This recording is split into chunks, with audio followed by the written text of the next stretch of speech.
Greetings, fellow demons and eldritch horrors. Welcome to the stream today.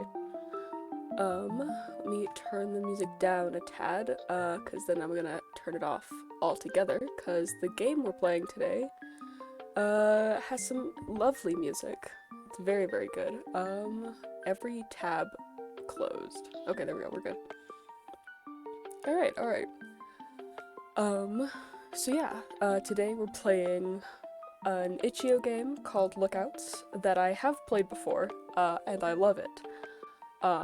And I feel like you guys need to know that this game exists, so you can go and play it yourself. I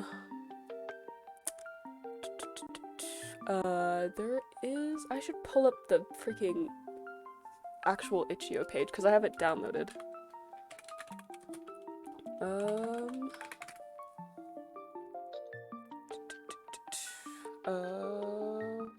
Is it this one? Yeah, okay. So, is my thing gonna work? There we go, okay, we're good. Alright, here we are. Welcome to my desktop. Ignore everything. But here is the, page. I'll keep this here for a bit so you can, read it if you want to, but I found it. I don't remember how, but I love this game. This game is so fantastic, and here's all the creators. Go follow them everywhere. And yes, I paid extra. But yeah, no, this is an awesome game. So, I'm gonna go to this. Pause the music, and I'm gonna open up the game. If I can get it to connect. Oh, it did it all by itself. Perfect. Alright, let me pull up chat here so I can see it if I need to, and I think we're good. Alright. Now I get to try my voice acting skills out. So, you sure we can trust this friend of yours, Info? It'd be a crying shame if you're wrong about this. This guy's someone to ride the river with. He'd never sell me bunk information. That town has struck gold, that's what he heard. Heard? He just heard about it? What kind of source is that? We can't go off rumors, you nutcase. But think about it. We'll be living like English kings if we take off our supply like that. What else are we gonna do? The last job was a bust. We got nothing left. Alright. We had some bad luck and are running low on supplies. We'll take that town by hook or by crook, and if they don't have that gold, we can take them for what they do have and skedaddle. The lookout'll go early in the morning and see what we're up against, but I reckon we can bulldoze this burg and have some fun either way. Make sure to bring us back some juicy details, won't you, town boy? He firmly slaps you on the back. Laughter fills the camp around the roaring fire. Sounds like you'll be riding at sunup to check the town out. You feel it's best to get some sleep. Does it? Hold on. Let me turn the music down a bit, because then you won't be able to hear me. But it's so good. The music is so good. Alright. The desert is an orange haze. Scorched sands whip around your horse's legs, the sun hot against your back as you ride towards the town. There's not much to be done while riding. The desert is lonely, harsh, bare. The only thing to do is think. You don't like being alone with your thoughts so often. For so long. We always are alone as the lookout, alone being the odd stick of the gang. No one talks to you unless they need something. You daydream as you ride, like usual. Flights of fancy, settling down somewhere. You're tied to Curly Wolf and his gang, though. Is it so much to ask to be able to live in peace, to not have to fight for survival, always on the run? Maybe that's what your life will always be like, gang or not. A hunted outcast. They could have sent you some playing cards at the very least.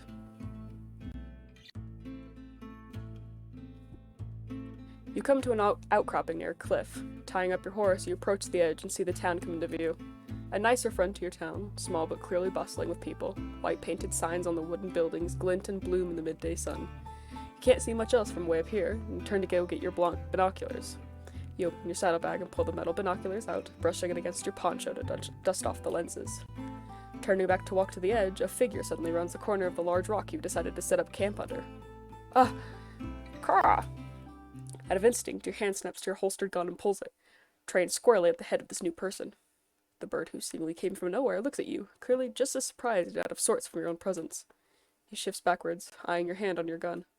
The air feels very still all of a sudden, and given you have the upper hand, you take a moment to look at who you just crossed paths with.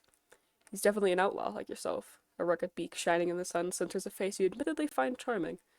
His face and arms are marked with scars, and a large sawn-off shotgun hangs in his holster. Since he's a bird, you know to be wary, just like he'll know to be wary of a canid like yourself. Howdy there. What's your name, partner? Joseph. What are you doing all the way out here, Joseph? You seem a dreadful long way away from where one might think you should be. I could ask you the same question. You stare him dead in the eye. He's pretty calm for someone having a gun pointed at his head, but you can see some of his feathers quivering. Were you trying to sneak up on me, Joseph? Rob me blind where no one else can see? I bet you thought a fellow missing an arm would be easy. No, sir. I had no idea you were there till I walked around this here rock. He pats the redstone behind him as if to make a point. Sir, what in the Sam Hill? You lower your gun, like your shoulder joint just gave out, and let it hang there. In all my years, no one has ever called me sir. Well, call me surprised, fella. You'd have to be blind or fool as a tick to not see an upstanding young gentleman. I'm gonna try to read that again. Well, call me surprised, fella. You'd have to be blind or fool as a tick to not see an upstanding young gentleman. Alright, now you're just licking my boots. The hawk puts a hand to his chest. God is my witness, I ain't lying to you. You holster your gun and snort a small laugh. May he strike you down as a penance, then. What are you doing out here, picking flowers? The smile drops from his face. He stops short and swallows, like he can't bear to say the next words.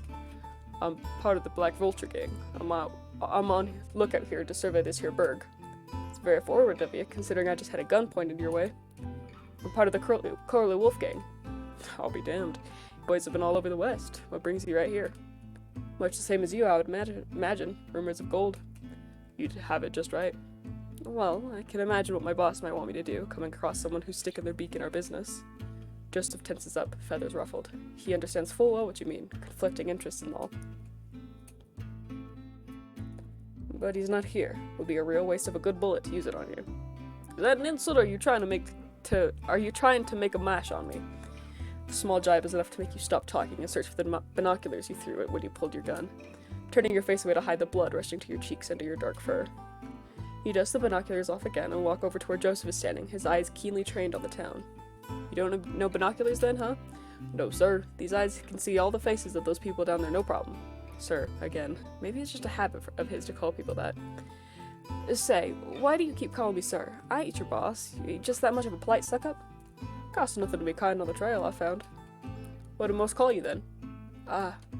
You thought this might come up. Of course. You're surprised it took it this long for him to ask who you are, what you are. Most would say tomboy, I think, or other things I wouldn't repeat in such polite company. And what would you call yourself? The question takes you by surprise. Something else no one's ever asked you. I'd call myself a man. Huh, is that so? He's gonna think you're a nut now, you just know it. You'd be better getting on your horses right now and riding back than staying another second around this stranger. Now funny, I guess we're in the same boat if I'm picking up what you're putting down. Might say that the guys at the camp don't use shove the queer to talk about money. You nod at him, unsure whether to laugh or not. Neither of you seem sure what to say now. Instead, you hold the binoculars to the bridge of your nose and investigate the town, looking down into the valley. After a spell of looking at nothing in particular in silence, you take the binoculars away from your face again, readjusting to the late morning light. You glanced at Joseph's keenly trained eyes, then back at the town. You can't help but stare at the clump of a couple dozen or so buildings.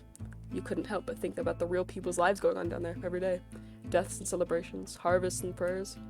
How you were gonna hurt him. How you were both gonna hurt him.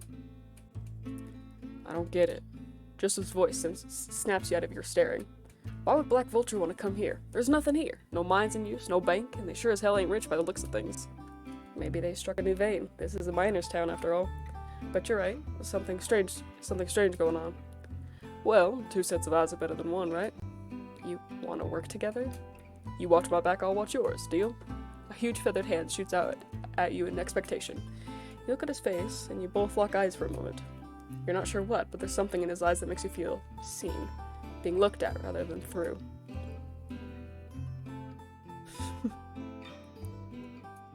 You gently grab his hand, and a second winged hand clasps on and give your whole arm a big shake. Well there, don't need to lose another. I love the art in this game. This game is so good. He lets go and puts his hand on his hips, smiling at you. Hey, come on now, let's get on down there. He walks past you and heads towards a winding rocky pathway down the side of the valley cliff.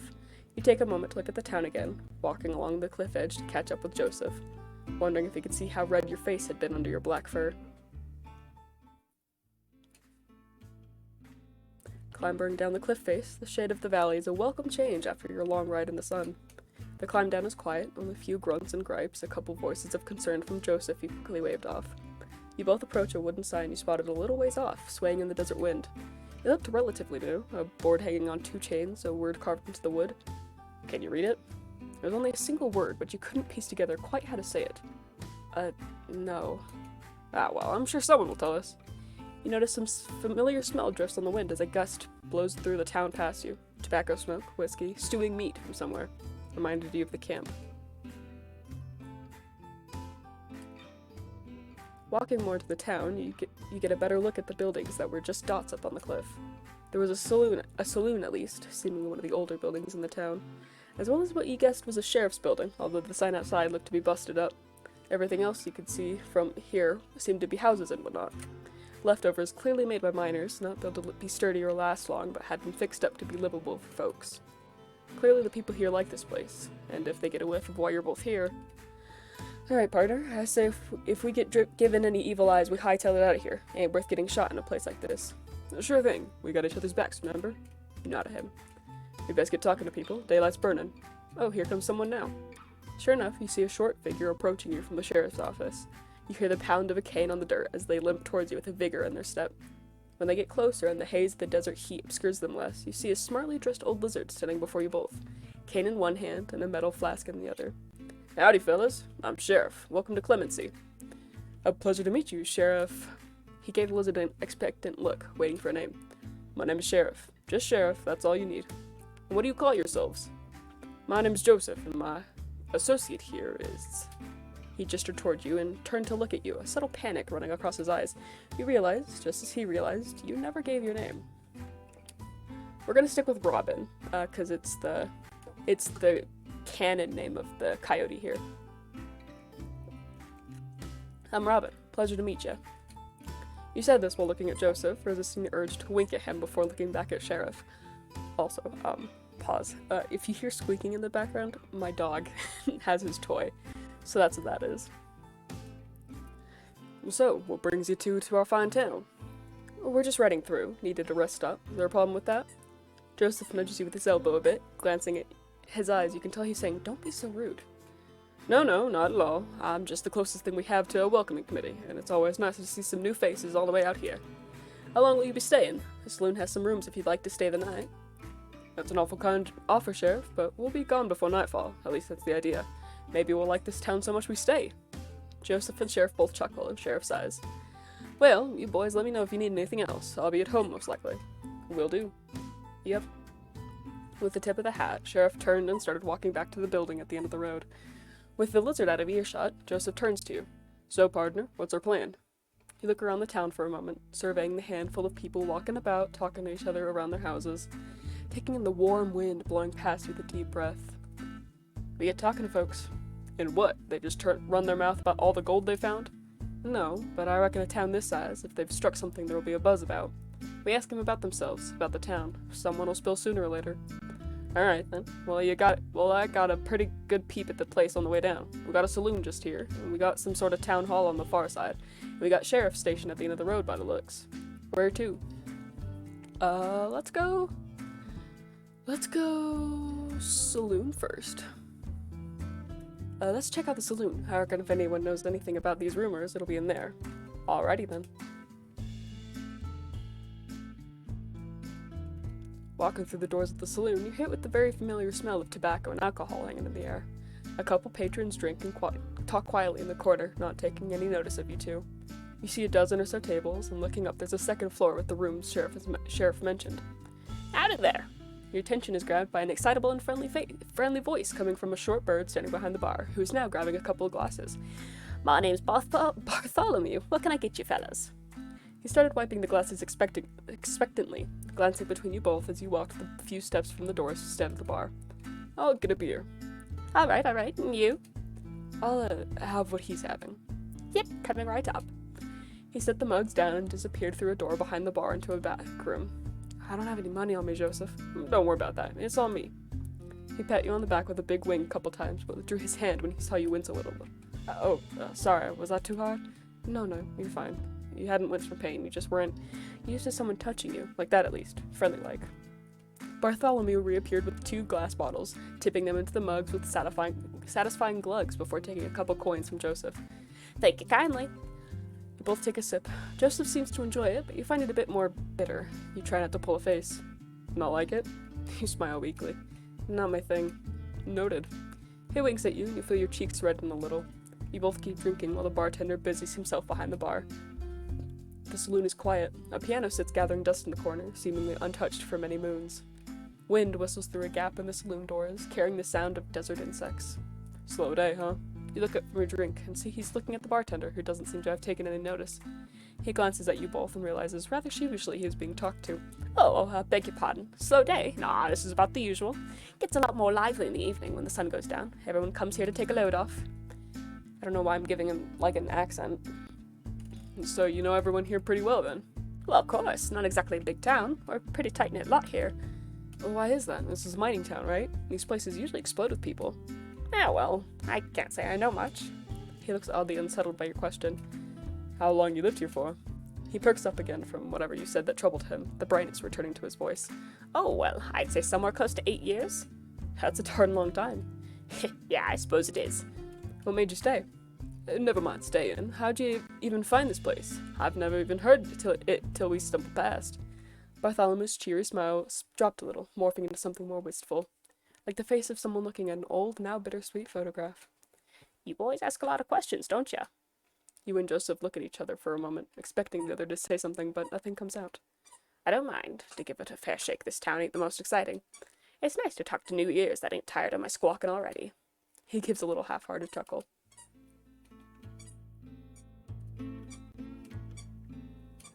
Well, I found this place because I heard about there being gold. Like a lot of folks, I was fixing to get my fill. Oh wait, I just realized. Hold on. I never adjusted. Hold on. Give me a second. Where is it? This? Oh, it is this, okay. Give me a second. Are playing.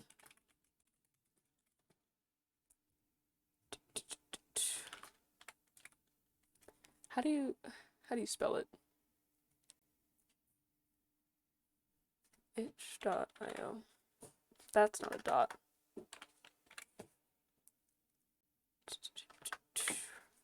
There we go.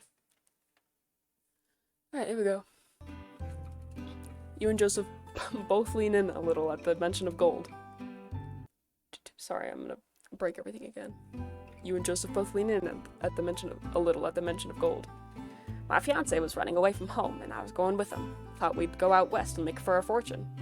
Looking back on it, I get why so many called us foolish. I might have been one of them if it weren't the other way around. But we had our hearts set on it. We followed the road by wagon, and it was damn tough, hellish even. Thank our lucky stars we made it here to clemency on a wing and a prayer. That was when we really felt like we were foolish. When we got here, talking about gold, we almost got ran out of town. I don't know the details, but there was a lot of trouble here when the miners ran this place. No one's been digging for decades now, but word hasn't traveled far enough, it seems, to let us know at the time. At first, Sheriff told us to leave. Didn't want no more of our kind causing trouble. But when Sheriff saw how stuck we were, how we had nowhere else to go, how rough the journey had been on us, Sheriff's nothing if not kind. Could see we weren't troublemakers, just wanted a better life somewhere. He shrugged, like there was nothing more to it. With the town's help, we gussied up this here saloon into something I could run, and the rest is history. I'm glad y'all found something here. Yeah, I can say that for sure. Clemency may be small, but it's something real special if you ask me. So there's no gold here? Bartholomew leaned back against the shelves behind him, crossing his arms. Not as far as I know. The mines are around here somewhere, but I've never seen them. This hasn't been a mining town for a long time, and folks here don't think of it as one. You'd do well to keep that in mind. He tapped the side of his beak as if to say, if you catch my drift. Even so, I would be interested in the history of the town. Afraid that well runs dry here, but there's others who have been here far longer than I have. You can always talk to Sheriff if you haven't yet. Sheriff made this place what it is today. Want to know something? That's the lizard to talk to. Thank you, Bartholomew. No problem. It's my pleasure. Bartholomew stood up from his lean and stretched his back and arms a little. Slinging his cloth over his shoulder, he picked up a small clinking and rattling box before walking through to the back room. Daylight's burning. I think we best get going. Agreed. You stood at the bar and waited a moment while Joseph downed his beer, and then yours too. Hope you can hold that. Aw, please, how little you must think of me. Only a couple beers. Should have seen me at the Long Branch in Dodge. Drank the entire gang under the table.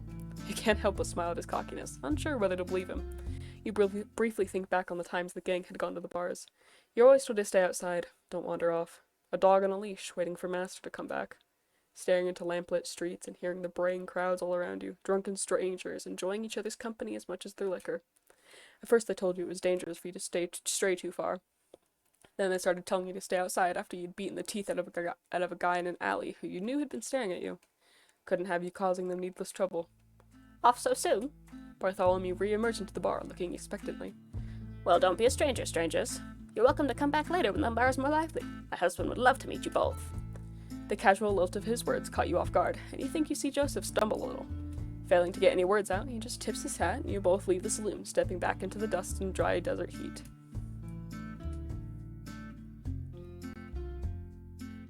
Where to? Hello, Situ. Welcome to the game. I need to ask, isn't the art in this game amazing? Isn't it fantastic? I love it so much. Here's Robin. Here's Joseph. I'm gonna give you a quick rundown. We play as Robin. Joseph here is from a rival gang, and we're both here to investigate this town for gold. That is the summary. But yeah, I hope you enjoy it. We'll head to town hall. There might be a meeting we could drop in on at the town hall. Seems worth a look. Sounds good to me. I wouldn't mind sitting down a spell neither.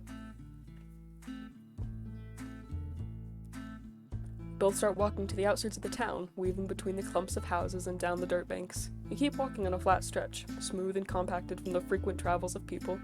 Some townsfolk on their porches wave at you or give a little afternoon as you pass on by. Is it just me, or does it feel like everyone here is nicer than most? Well, maybe, but I ain't complaining. He gives an enthusiastic wave to a small kid shyly hanging around outside their house under the shade. I could get used to folk being nice to me. They not usually? I mean, I don't stray far from the gang a lot of the time. Maybe this is normal. Yeah, I suppose I wouldn't know either.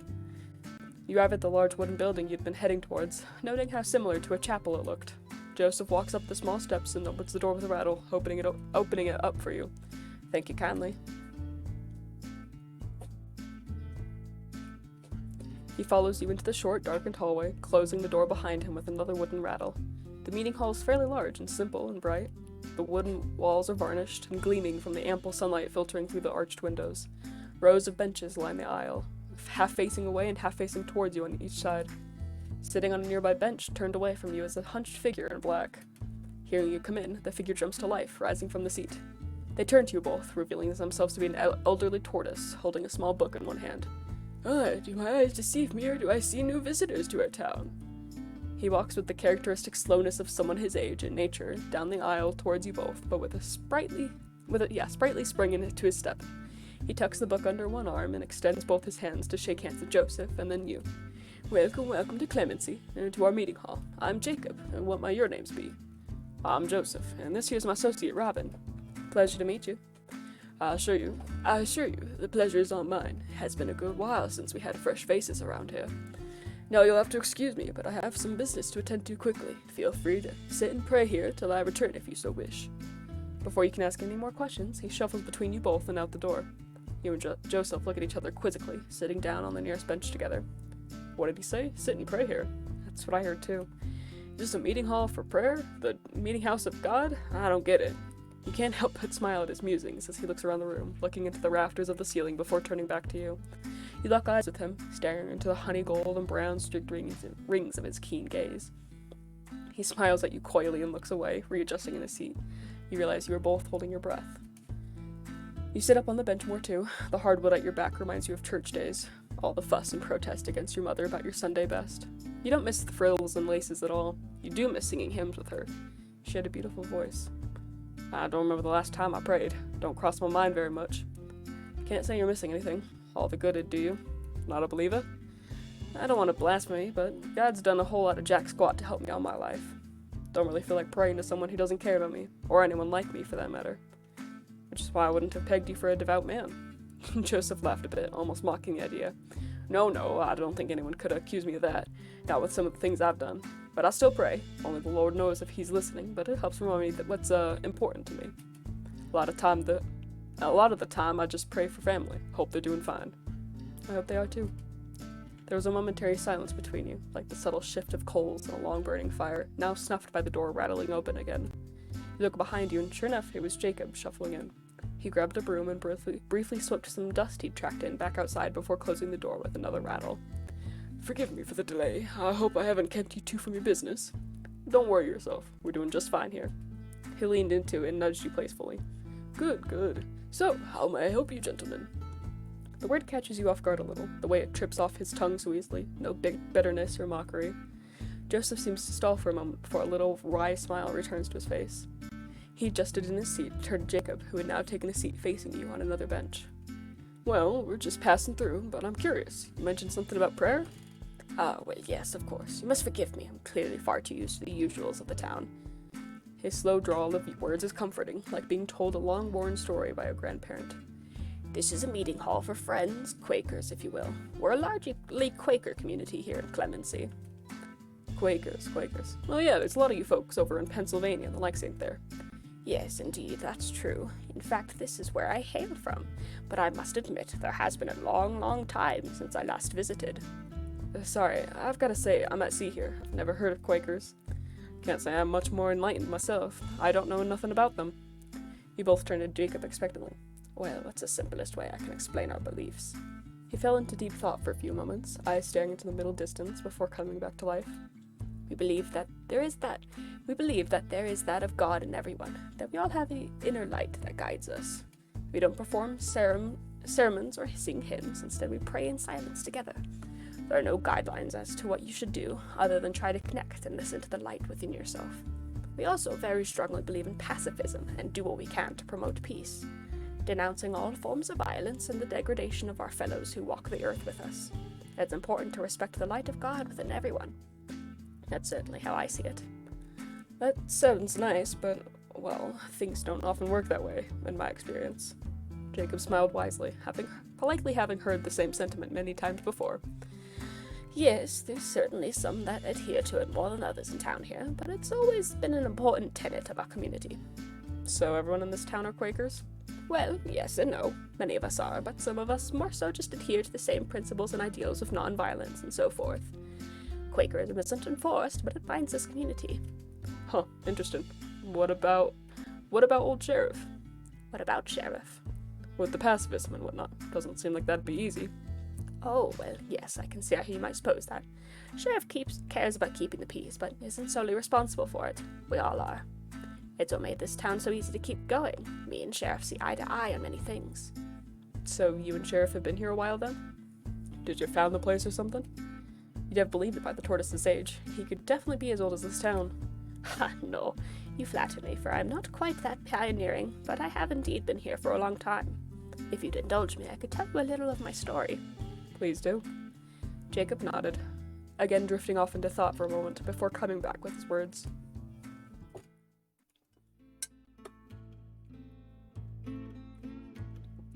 As I said, I'm from Pennsylvania. During the height of the gold rush, with so many heading west, many Quakers thought it would be the benefit to follow. I was much younger then, much more eager to get on the trail and spread the ideals of the Friends, although I can't say my love of blabbing has waned much. He gave a charming and hoarse little laugh at his own jibe. The trail was very hard, but I learned much from the others in the caravans, and towns and cities on the way. So much life and light. I arrived in this here town maybe more chipper than I'd left, but it was not to be. His expression softened, drawing into himself, emotion failing to find its way onto his face. I loathe to speak ill of my fellow man, but when I arrived this was a godless place. The miners had little care for each other. be it out of greed or desperation. They were consumed by their need of gold, even those who had had their fill. The whole town was tense and unpredictable.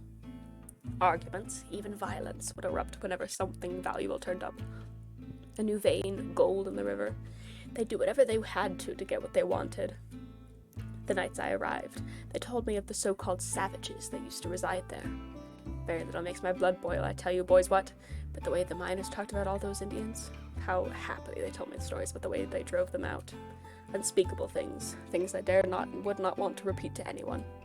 I tried explaining the Friends' way, how even the savages, as they called them, had the light of God in them. How we were equally important in the presence of God's light. That's the people we share this earth with. We are not our enemy. I read that weird.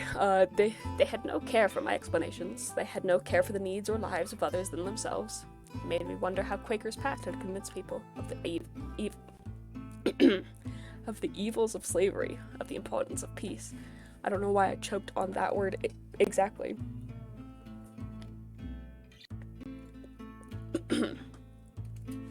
Building bonds instead of destroying one another. I lost hope. I thought maybe things had changed so much. Perhaps this was the people's limit. Tolerance of those who could get in the way was no longer an option. Or perhaps I was just a failure, unable to convince a single soul of giving a damn. The old tortoise looked forlorn, brows furrowed, like he was reliving these moments so vividly that they were the same faces he wore. Then along came Sheriff. Oh, Sheriff. I was a little worried when Sheriff was first assigned to the town, that I'd just have another person to fight with, someone with authority on the side of the miners. Instead, I found a kindred spirit, someone who actually listened to me and agreed with me on many things. And very quickly we became firm friends. Eventually, Sheriff got sick of the miners, decided enough was enough, and shut down the town, forced the miners to move elsewhere. The entire time he's been talking about Sheriff, his face was lively and lit up, his hands moving with his words. It was a lot like how your pastor used to give sermons. Surely there was resistance to a whole mining town being packed up like that. Of course, but Sheriff did what's right. That's the way Sheriff's soul is set. I felt buried by the weight of the town's hate, their convictions like stone walls I could not scale. I'll be grateful to God until the day I die that Sheriff came here. I was given so much hope when I'd lost it all. And you've been here ever since? Jacob chuckled. Yes, we have. Only a handful of us stayed after the miners left, and it was hard to know whether this town would still stand. But we felt sure we could find more people who cared, as long as we worked together. More people like us. His words hung in the air, settling around you and Joseph as Jacob settled his gaze on you both. So, those mines still around? A lot of mining towns die because of the gold drying up, but if the miners just left, I guess there's still some here? Well, yes, I suppose so. Can't say I've thought much about it in recent years. We don't encourage those looking for gold, I'm sure you understand. It's nothing but trouble. His warm gaze turned somewhat steely. You weren't sure how long it might go on for if Joseph didn't pipe up. Course, Jacob. Oh. Hold on. Course, Jacob. We're just a curious bunch. Thank you for talking with a stranger so long. His stern eyes disappeared in an instant, and he humbly waved away Joseph's thanks. No, the pleasure's all mine. It's been good to talk to new ears. If you'll excuse me now, I must get this place tidied up before today's meeting. Quaker meeting? Yes, indeed. You're both welcome to join us if you'd like. Thank you, Jacob. I'm thinking we'll be taken off anyhow. We all stand, stretching and shaking off the stiffness from wings and tails and legs. Go well, and keep the light close to you. You both nod and leave through the same rattling door as before, catching one last glance at Jacob before starting his chores before you close it. Joseph stands with you for a moment in the porch of the meeting hall, looking off into the town. What are you thinking? Well, we know now that these folks ain't gonna put up much of a fight. Maybe some of them, but there's definitely gold here, somewhere. Joseph had no real emotions playing across his face, but he was standing much more still than you had seen him before, like he was trying not to breathe. Come on, we've got more people to talk to. He exhaled sharply, the feathers on his beak next to his nose holes fluttering. Yeah. You walked past the houses and people like before, but didn't feel like waving back. The dry desert air is warm in your lungs. Blazing afternoon sun bakes the ground beneath you as you walk near the edge of town again. Your throat feels tight, feet sore. There's a gentle pounding of blood in your head accompanied by a familiar piercing ache. Everything seems hazier than it usually is. Thoughts are swimming. You're fine. Just keep walking. You almost bump into Joseph as he stops short, looking around again, searching for anything you might have missed.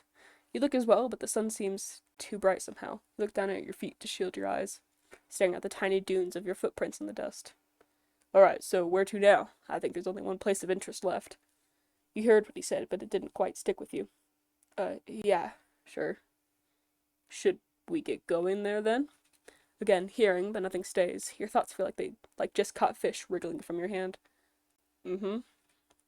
Alright, let's go. Yeah, let's keep moving.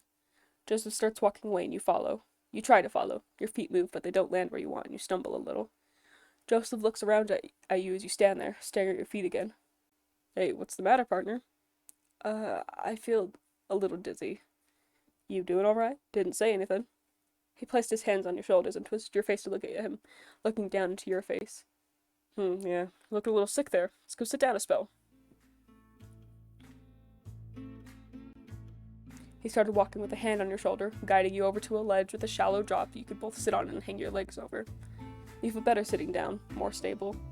You hear the rustle of Joseph unclipping something from the back of his belt, seeing him pull a round canteen between the two of you. When's the last time you had a real drink? Must be mighty thirsty if you're feeling that dizzy. Of course, how could you have forgotten? You'd been running and walking all day, but hadn't had a drop of anything since you set out. Although you weren't sure what Joseph had brought with him. Ha! What does that look for? Think I got liquor in here? He chuckled a little and unscrewed the cap, letting you smell it for a moment before taking a long gulp. Just water, see? Get it down to you before you collapse on me or something. You sheepishly took the canteen from him and gave it a little wave in his direction as a cheers. You tilt it to your dry mouth and take deep gulps for a few seconds, licking water drops hanging on the edge of your lips after. Bit warm for my liking. Can't beat cold water from a clean stream, but better than drying out like your mama's washing. You take another swig before handing it back to him. Thank you. Don't worry about it. Just pipe up next time. Almost hit the dirt just because you didn't say anything. Sorry, it was just, we have a job here. Didn't feel like I could waste time. Pshka! Can't even make time to sit down and drink. You're like most I met. Who put a snake in your boots anyway? Gotta slow down a little. Maybe. I mean, what do you do to relax when you're off the job? Relax? Yeah, relax, unwind, take a load off. I know what you mean. The question just caught you off guard a little. You weren't sure how to answer. You'd never given it much thought. What do you do to relax? The gang is always busy with something, traveling, hiding out, making trouble. Not a lot of time to not do anything. I guess I play cards sometimes, mostly just solitaire. Respectable. You win much? Nope. Ain't about winning anyway. Just helps to pass the time. Yeah, I know what you mean. Me and the boys usually play some rounds of cards, sometimes betting. Although some of them are real sore losers. Sometimes it's just easier to let them win and avoid the issue. I beat one of them at poker 5 times in a row, and I swear, the rest of the week he was giving me the eyes. Found my hat full of nice holes one morning too, but I think it was just to scare me. At least I hope it was. He gave out a loud guffaw, the real and understated kind that made you doubt a second if the canteen really was just water. He had a nice laugh, you thought. Someone actually enjoying themselves. Maybe it was just nice to hear a laugh that wasn't done at you. You a gambling man? A flutter in your chest at the end of the ribs. Not really. Never had much to gamble in the first place. Always seemed like a waste. I can respect the restraint.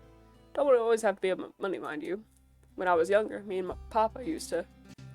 He stopped for a moment, thinking and scratching his neck, his train of thought slowed by some forgotten memory. We used to play cards after dinner, and a lot of days when I came home I'd bring pebbles from the river. I always liked how smooth and pretty they looked, all sorts of colors and shapes, all of them different.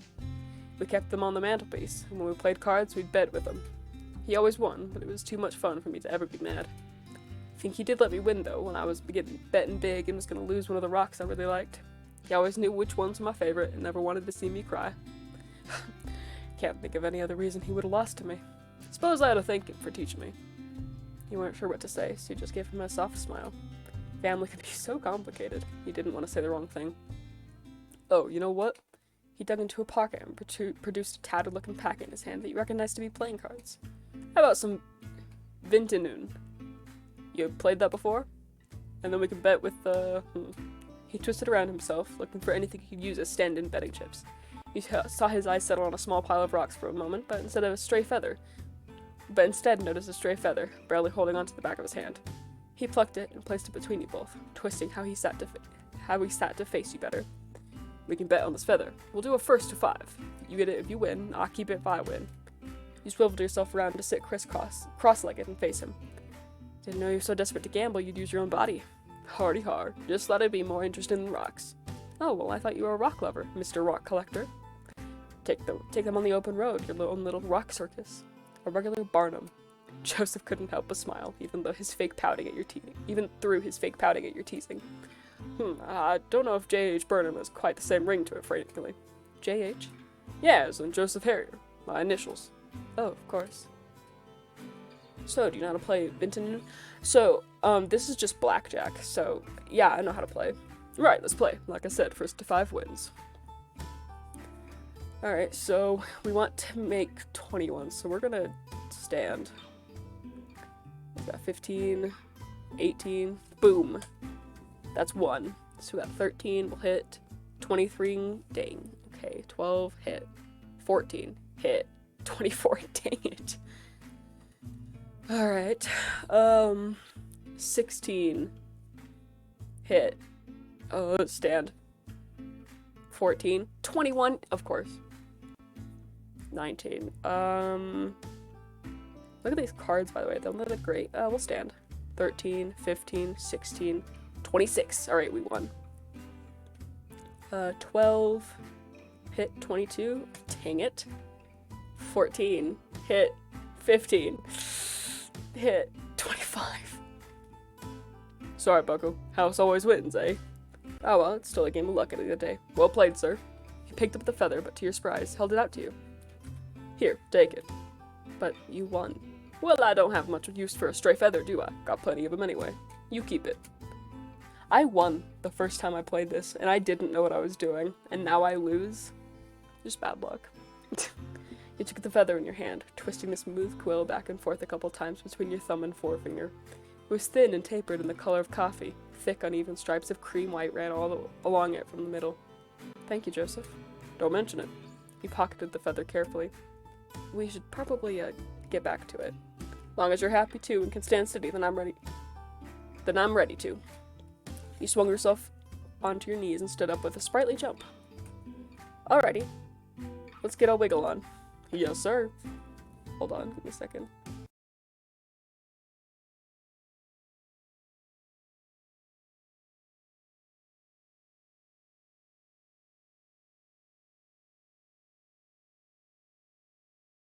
Alright, sorry about that.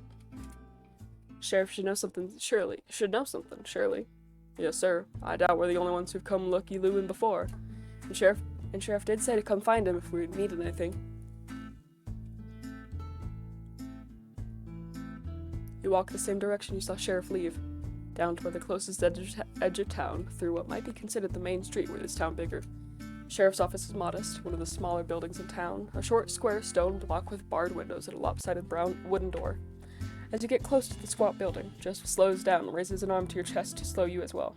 Okay, partner, what's the plan here? You and I both know Sheriff is going to be the most paranoid, owl-headed son of a gun in this burg. We can't go waltzing in there shooting our mouths off about just anything. Yeah, you're right. All we really need to know is if Sheriff is going to put up a fight. Somehow I feel like they're not your usual lawmen. You look around thinking for a bit. 2 halves of a tattered sign swing in the wind on chattering chains in front of the building. Seems it had said Sheriff once, and the edges of it had the remnants of bullet holes, shattered and charred wood. I say we tell him what's really happening. You call Joseph's face incredulous at that moment. To call Joseph's face incredulous at that moment would have been an understatement. He scoffed a little out of curiosity, rubbing his chin with a feathered hand and trying to think what you could mean. What are you saying? We admit while we're here? Acknowledge the corn? Sort of. I think we can tell Sheriff that there are outlaws coming. We're worried about the town. That's a dangerous play. Look, Sheriff is gonna have a good idea while we're snooping around if we don't have a simple, honest reason to throw off the scent. It's easier to lie when there's some truth to it. Joseph rubbed his chin again and sighed. I think so too, but still I can't help to feel jumpy walking into the lion's den. You knew what he meant. For people like you, Sheriff's office was never where you wanted to wind up. Walking into the office together, Joseph ducks to clear the doorway. You find the inside to be much more well kept than the outside, which had clearly seen some wear and tear in its time. Sunlight and dust in equal measurements came in through the windows. landing upon the desk of Sheriff, who was currently rapidly filling a piece of paper with pencil in hand. After you close the door behind you, you both wait for a few seconds for Sheriff to notice you. Before you can politely knock on the closed door for attention, Sheriff raises his finger on a pencil-holding hand to ask for a moment's more waiting. This was followed by a hasty scribbling onto the end of the piece of paper before the pencil was thrown into the desk with little regard. 2 keen eyes landed on you and Joseph. "Howdy there, fellas. Thought I might be seeing you again."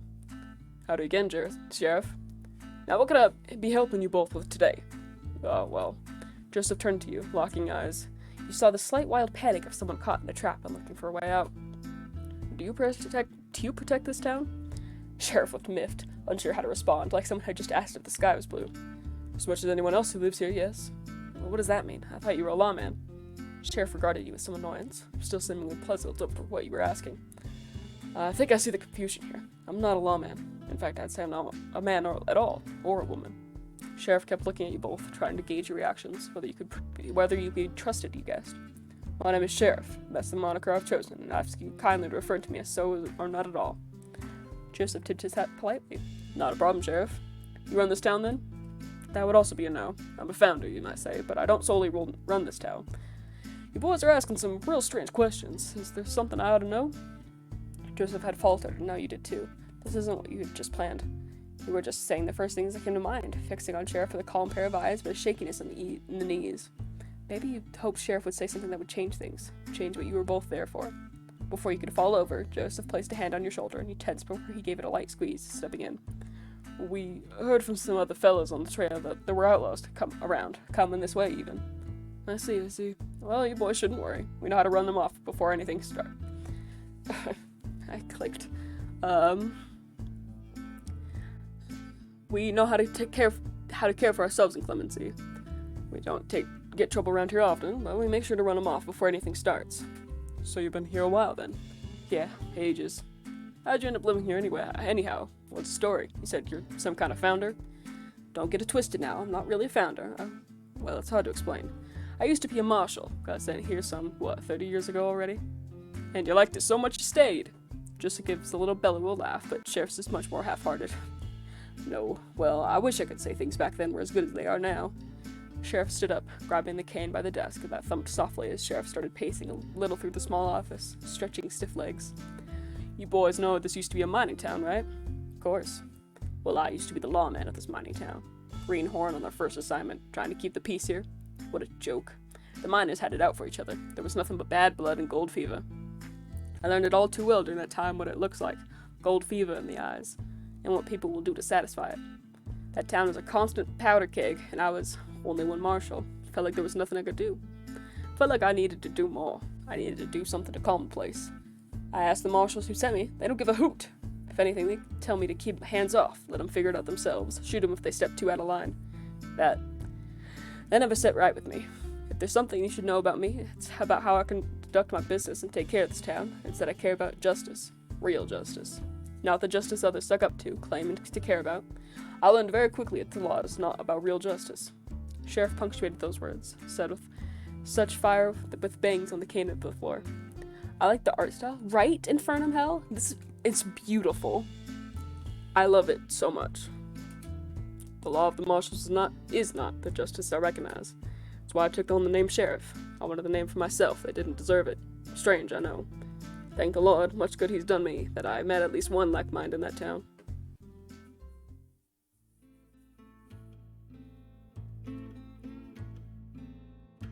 Sometime in the winter, we had a caravan arrive in town. People had been traveling long across the trail, needed somewhere to stay for a spell. Had some to sell as well, furs and such, anything to help get by. Friendly folks, I enjoyed their company, spent a night drinking with them around their wagons. The miners didn't take kindly to them, didn't trust them. There was a week I'll never forget, constant accusations of stealing and flare-ups, shouting matches almost ending in drawn irons. The miners were so darn jumpy and owl-headed about the slightest things. 3 days later, a miner turns up dead, stabbed in his sleep. The miners all accused one of the traders of doing it. A Mexican fella claimed it was his knife that did the deed. I had to arrest him. Held him in this cell here. I tap up the somewhat rusted metal bars with the cane ringing out in the room. The traders all came to tell me that I was wrong, that he'd never do something of the sort. They helped push me in the right direction. I'd already had some suspicion about the miners' claims. A lot of accusations have been flying around the Mexicans and Indians traveling in the caravans. I did a little investigating and found that the miner had been killed by one of his friends. Another feud about gold. Some stolen or missing, and his so-called friend had killed him for it. Miners wouldn't believe it, insisted the man in the cell was guilty. I wonder if maybe they just couldn't see what I could, see things through my eyes. It felt like a mockery of justice, of everything I cared about. That was the straw that broke the camel's back. Early the next morning, I asked the traders to leave and take their friend with them. Sheriff notices how intently you both are listening, watery eyes flicking between you both. Anyway, that's a lot of blabbering from me already. Long story short, I kicked the miners out, for the better. You make it sound like it was really easy. How'd you get that many miners down to just abandon gold? I did what I had to, and I have no regrets or weight on my soul for it. Really, getting them out, that was the easy part, I suppose. Moved and rebuilt some of the town further from the mines. We all wanted a fresh start. The years have since been hard, very hard. I don't have this stick because I've been sitting on my jollies and gazing at sunsets. This town may be small, but it's a lot of work to keep going. Sheriff turned and went to sit at the desk again, the chair creaking beneath old bones. Don't take my griping to think I'm not thankful for this place, though. I've done a lot for it, but it's just done just as much, more even in return. How do you mean? I can't say I've ever really had somewhere I lived do much for me. Sheriff sighed softly, looking out the windows into town, a clear view of the cobbled-together houses cascading down the shallow hillside. Clemency has given me somewhere to live. I have many hopes when I chose to stay in this town, to try make something of it. I've worked hard to earn the respect of those who lived here, as a person, not as an authority. People here don't see me as an oddity. They don't fear me. They don't mock or interrogate others for how they live. They ain't just a community. It's a family. We're all far from our homes, from the people who made us, but here we can be ourselves, what we want to be. A town of runaways who don't gotta keep running no more anymore. Sheriff stared out the window for a few more moments. The sun was a bright golden shine crossing wistful eyes. Turning back to you, Sheriff pulled back into the desk and got comfortable once more. Anyway, that's enough set for me. Those outlaws all you wanted to talk about? Yeah, I think so. You wished you had more questions to ask, more to say, more to hear about, but no other words escaped your mouth except for, thank you. Don't mention it. And thank you, too, for the tip-off. I'll keep these old peepers peeled. Yeah, thank you for talking, Sheriff. We'll be on our way now, but I did have one more question for you. You still with those marshals? In contact with them? Quit the day I rebelled against those miners. Never heard from them again. Joseph nodded, tipping his hat, and Sheriff tipped in return. You stepped out of the station to the blinding sun together. Walking back to the edge of town, on the other side of the sign you now knew read Clemency. You both sit on the edge of a little hillside slope, kicking dust up on yourselves as you settle on the rocky crevices. I think that's all the useful places of interest here, unless we want to go knocking on folks' doors asking for gold. I think we've disturbed this law enough for a day. Your resting hand becomes restless as it brushes against some dried desert grass, entwining it between your fingers, slowly pulling it from its roots. So, what did we actually figure out? Everyone here is kind and mostly defenseless. I think pacifist is the word. You took more grass up into your hand. They can maybe fight off some bandits, but no officers are gonna come help, and they ain't gonna do much good against a whole gang. And there is gold here, somewhere, in some forgotten mines no one's seen for decades. Well, it's gotta be around here. This is a mining town for Pete's sake. How far could it be? You shrug. The sheriff said the town was moved. The mines could be anywhere now. Maybe it really was just rumors. Maybe there's not really anything to find here. I think you know as well as I do that these folks were antsy, friendly as well, but gold gets their hackles up. Someone has to know where the mines are. You knew he was right. You knew how to read people well enough. Joseph stood up, gazing out across the landscape of the town and beyond, searching toward the horizon. Gonna use those special eyes of yours, bird brain? More use than you're chasing your tail, mutt. He looked at you for a second with a smirk, and you smirked back. You rolled the grass in your hand between your fingers, squashing the reeds of it together, dropping seeds in the sand. I can't see nothing. Goddamn sun in my eyes ain't helping me neither. I don't know if Bartholomew would help out. He was maybe the most friendly out of the bunch. Sheriff didn't even talk about the gold, because Sheriff knows how to keep the town safe. You look up at Joseph, his puzzled face squinting in the sun, looking down at you. Looking back out in the desert, the sun sits between two rocky outcroppings in the distance, a light bulb plucked from the sky by unmoving fingers. It'll start getting dark soon. Sheriff knows where the mines are. Bartholomew said he never saw them, and Jacob was never a miner. He had no reason to go to the mines. What, so we never saw them? That don't make sense. I'm not saying that. I'm saying even if he did see them back then, he wouldn't remember where they were now. Sheriff still knows where they are because they're the biggest danger to the town. I'd wager Sheriff even checks up on them every so often to make sure it's undisturbed. Huh, I guess that checks out. We don't have the time for a stakeout, though. You balled your hand into a fist, the grass yielding and turning to dust. We don't need to know where they are anyway. We got all we need. Knowing where the mines are would just be a penny in the hat. We should think about our next move. You ignore the tiny knot in your stomach as you thought about what to do next. You should just leave, but there's nothing else to do here. We should just think about resting. Getting dark soon. Think we could stay at the saloon. Sheriff did offer. You sure you want to stay here for the night? Seems like the least we could do before we leave. Unless camping outside is some mighty appeal to you. Joseph flashed a wry smile. Alright, let's go have a look first. No point bringing the horses down if I can't afford the rooms. Standing up, you feel the dust fly between your fingers from the winds blowing east, and follow Joseph a few paces behind. You walk toward the saloon again, looking forward to having somewhere to rest. You don't remember the last time you actually stayed in a room somewhere. It was always a tent, or just in your bedroll, lying beneath the stars. You see Sheriff and Bartholomew sitting on the porch of the saloon, talking intently, but you can't pick up any clear words on the wind. Sheriff notices you both as you approach, patting Bartholomew on the back as he takes his leaf back inside. Sheriff leaves the shade of the saloon's overhang, walking with purpose towards you both. The blue of the sky was starting to fade into oranges, pinks on the edges of the sparse and tiny clouds overhead. You both slow to a stop as Sheriff approaches you quickly. The face approaching you was different from before, and you see Joseph's face fall a little. Sheriff came to stop in front of you both, twisting the cane in the dirt a little. The old and frail figure standing in front of you was shaking a tad. He could hear slow and deliberate breaths from the chest. The usual confidence and bluster off of Joseph dissipated under this new glare of Sheriff's. The new and sharp eyes, unlike those you'd seen when you arrived. There was a tiredness in them, a fierce tiredness, beneath which was a wild look you'd only seen in the eyes of the newly grieving. Gripping the cane, scaled knuckles turning white, Sheriff spoke in a low and calm voice. Yeah, I should have known.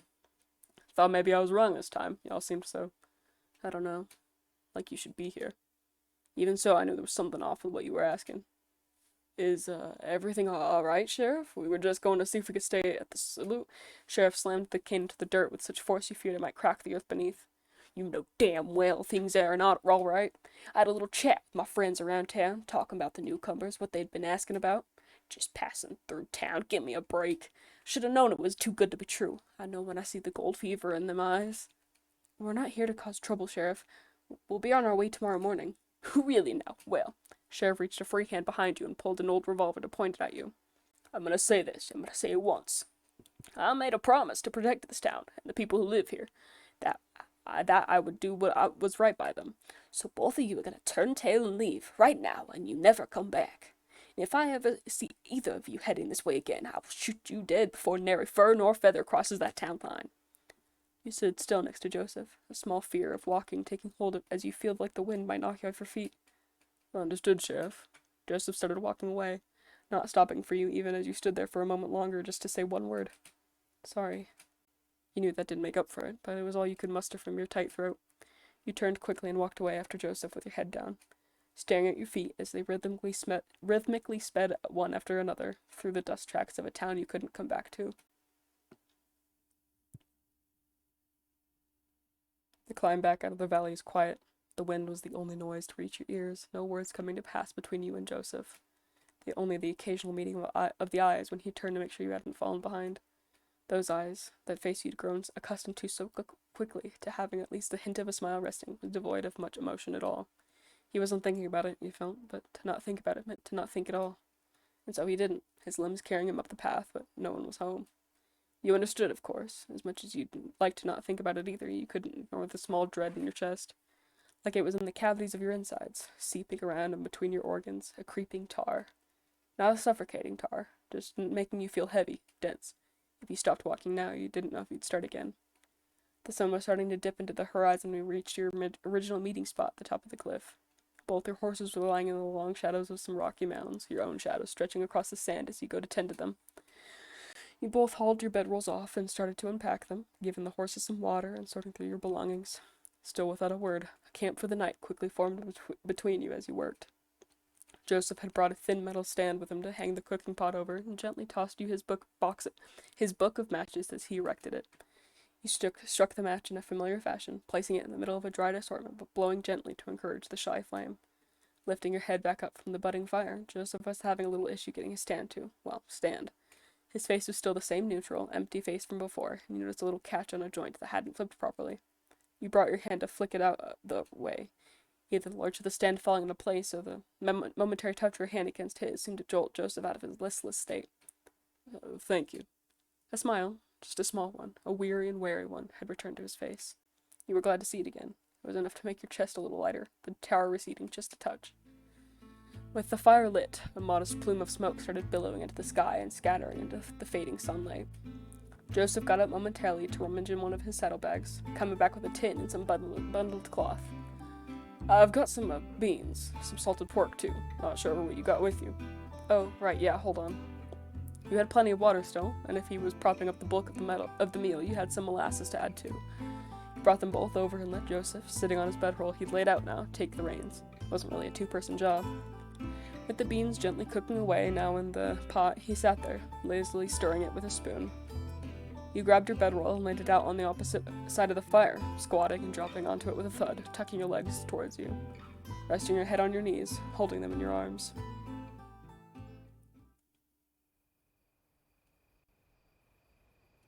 The two of you sat like this for a short while, watching the pot steaming away, the orange flames licking the underside of the well-used metal.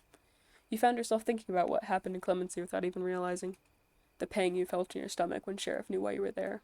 The sharp chill that shot from your neck to your tail when the gun was pulled on you. You weren't scared of being shot. That wasn't it. That wasn't what set your palm to a cold sweat. It was something else. Something about having to leave that town. Sorry for letting you do so much of the talking today. I'm more of the quiet type. Sure you figured that out already. He flashed you a weak but genuine smile. Not like I did us much good. It wasn't your fault, Joseph. Sheriff was paranoid, and we were bound to get rumbled eventually. Besides, it doesn't really seem like there's any gold here, unless we feel like setting up a new mining operation. Yep. Sure Black Vulture will love to hear that. Wasn't my fault, I'll say.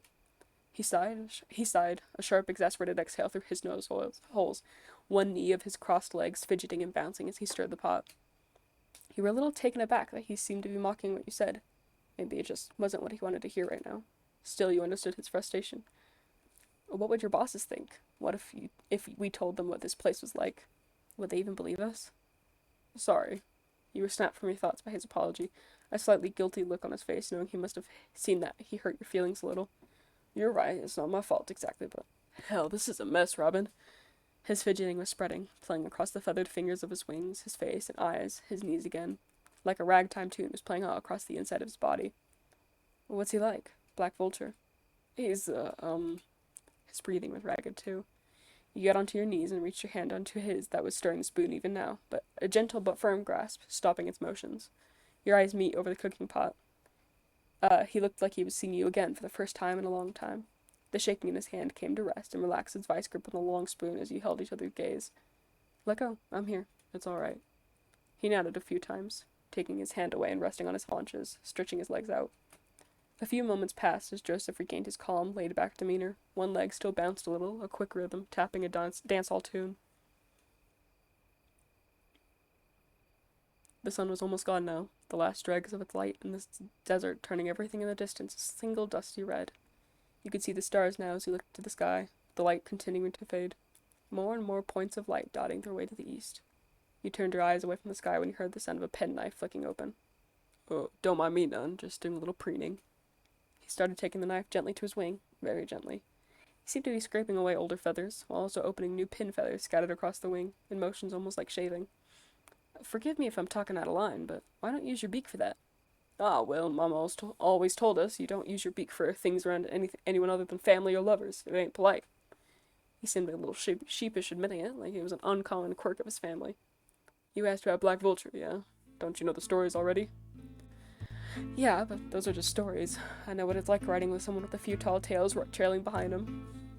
Joseph snorted a little, still making his way across the wing with his small knife. Yep, that sounds about right. Pretty sure some of the more flattering ones I've heard were left behind by the Vulture himself. You settled on the side of your legs a little, getting more comfortable as you kept stirring the ever-cooking pot. Where to begin with the man himself, geez. He's a real piece of work, that one, I can tell you that much for sure. He's a city slicker that considers himself a cowboy, even though he hates getting his boots dirty. Acts all gentlemanlike and such. A real flannel mouth.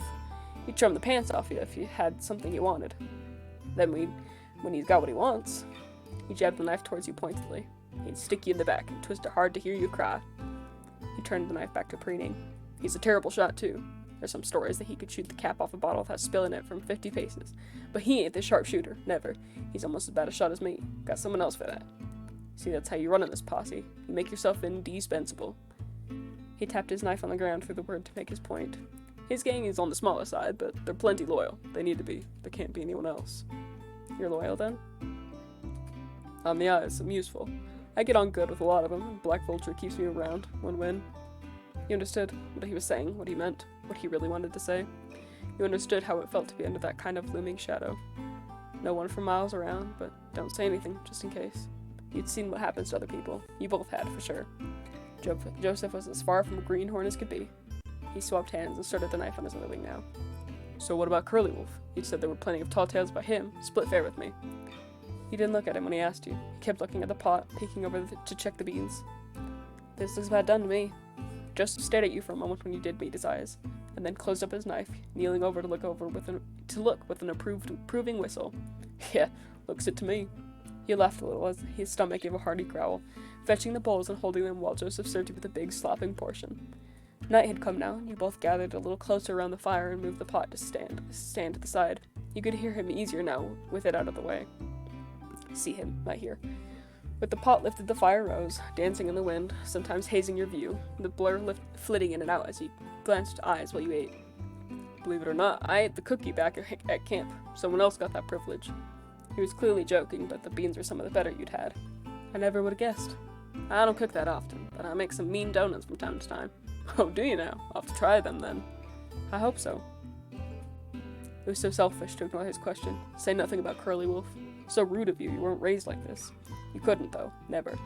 More like you didn't know what to say. How many years had it been now? Sorry, I should have said something when you asked about my boss. I get it. No, I mean, of course you do, but it's also that when I said I was the quiet type, it's more than that. If I'm shooting straight with you, I don't remember the last time I heard my own voice before today. At the camp, I might say yeah or no, but I don't really talk. And when I'm away on a lookout, there's just no one to talk to. I don't want to talk to myself and just be reminded I'm alone. I've never talked about him. I wouldn't. Jessel looked straight at you, even into you. It almost felt like you could see the fire between you and his eyes, flames fluttering across the irises. The intensity of his look gave way to something like relief. No, don't worry about being the quiet one. I think it's part of your charm. There are lots of wannabe tough guys who want to act like you with no sweat. That strong, silent act. Besides, guys back home are always telling me to shut up, not that I give them the satisfaction. I can tell that being quiet doesn't change things. Same horseshit regardless of whether you make a fuss. He sighed, a long sigh. What words could you even use for a man like him? Curly Wolf is a bad egg. I think sometimes he was born like that. I know he can't have been, but I don't know what godforsaken things happened to him to turn him into what he is. He's probably the meanest, roughest bastard you'll ever have the misfortune of meeting. Anyone you can think of that you wouldn't want to run into, he's worse than that. I don't know about Black Vulture, but the stories Curly Wolf leaves behind, I don't think they even match up to how dangerous he is. I've seen him gun down traders riding away on horseback 200 paces away. It's easy to get his dander up, and he's the last person you'd ever want to do that to. He'd make sure of that. Not the brightest you'd ever met, but his instincts are keen. He's never made an empty threat. He'll happily get his hands dirty to make good on them. Shit. Black Vulture said before he'd be willing to pick a fight with Curly Wolf, but they've never met. I'm wondering if he has any idea what that would get him into. He ain't stupid, but he definitely too cocky for his own good. Oh, eat your bowl before it gets cold. Nothing worse than cold food. You did as he said, mulling over what you'd talked about while you ate. Joseph had a head start on you, but even so, his eating was voracious, and he finished before you even halfway through yours. He sat back from his hunch over the bowl, wiping his beak on his arm. He looked around some, into the fire, out into the darkness of the desert, at you. You could tell he didn't want to stare, but his eyes took you in anyway with long glances. He coughed, clearing his throat to stall for the words he was thinking of. Say, Robin, I wanted to ask. He grabbed his knife again, taking it to his wing once more, looking away as he asked a common question. Your arm. I hope you don't think me cruel for asking, but what happened? Did he do that to you? You were pretty used to questions about it, but you appreciated the genuine warmth behind his words at least. This old thing? Yeah, it wasn't pretty. It was a practical joke of sorts, if you'd call it that, by some of the guys during our camp. Took my bandana and shoved it in the mouth of one of the horses. Egged me on, like, to get it back. Reached my hand in, and of course the hoss gets all antsy and bites down. Starts thrashing, trying to get away. I don't remember much after that. Blacked out from the pain. Next thing I know, I'm being hauled to some doctor. Told me they'd amputate it for it putrefied. Joseph had stopped preening at this point, looking at me with some real watery eyes and a soft expression on his brow of both anger and horror. Got the bandana back, so, win some, lose some. I'm sorry. Nothing to be sorry for. A long time ago. You just live with it. Full and finished, you set aside your bowl, taking another appraisal of your surroundings, looking up to the sky and its carpet of stars. It was quickly starting to get cold, so you got up and went to your horses, fishing some blankets out for them. Looking inside the bag, you couldn't find your usual extra blanket for yourself. Shit. Must have forgotten to take it before you left. You spied your binoculars in there, and took them and walked to the edge of the cliff again. You about to put them up to your eyes when you realized you didn't need them to see what was happening in Clemency. The whole town was dark except for the bright lights prominently shining from the saloon. You saw the shallow silhouettes of people dancing play out across the street in front, and if you listen very closely, music. Seems like they're having a rip-roaring time. Yeah, I wondered if they would do it tonight, like Bartholomew mentioned. Why wouldn't they? What have they got to be worried about? His voice was a little cold, blunt. Ice cubes in a drink bumping your teeth as you sip. Out of all the towns I've been kicked out and run out of, this is the only one I'd want to come back to. This place ain't for us. We're trouble, Robin. We're no good for these folks. Tomorrow we'll be gone. We'll tell our bosses we didn't find anything, and if we're lucky, they'll just go on their way. Maybe in another life we could have gone back there. Would have been nice. But this is our life, our only one. It is what it is. We move on. It's how we live. You could feel the wind blowing behind you, ruffling your trousers, whistling past your ears as it seemed to push you towards the edge of the cliff. Yeah, I guess it is. The wind kept howling, picking up and dying down, whistling off of the valley and kicking up clouds of dust around the buildings down below. Curly Wolf is going to ransack this place, even if they don't have anything. And what do you want me to do about it, huh, Robin? It's not my problem. You feel now, the desert night on you, your fingers, the tips of your ears, starting to feel the tenderness of the cold and the wind. You were shivering. You shouldn't have talked back to him. You know how that always went. It never ended well. You just made him feel worse, like it was his fault.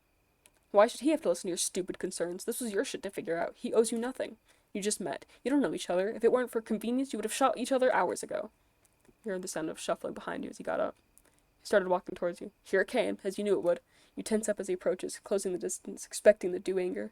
Closing your eyes when you feel him at your back, ready for the blow that's coming. You flinch when you feel away your under shoulders, squeeze from them, too, that you expect to hurt, but is so tender it couldn't possibly. Opening your eyes, you see a thick blanket draped around you down to your knees. You, looked cold. Don't want to get consumption just standing there. You know how the desert gets. You dropped the binoculars gingerly while it's strapped to the floor, now clasping the edges of the blanket with your hand tighter around you.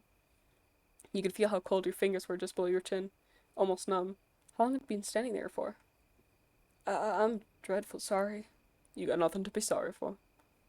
You and he sat back down by the fire, Joseph giving it a 1,000-yard stare. Thank you. Nothing to it. Get warm. You pull the blanket tighter again, the desert chills still sweeping underneath. Are you not cold? I've been around the fire all night, haven't I? I'm fine. He's lying. You can see his feathers twitch and shiver, but he's trying hard to hide it. You wonder the truth of what he said, too, that we just had to move on.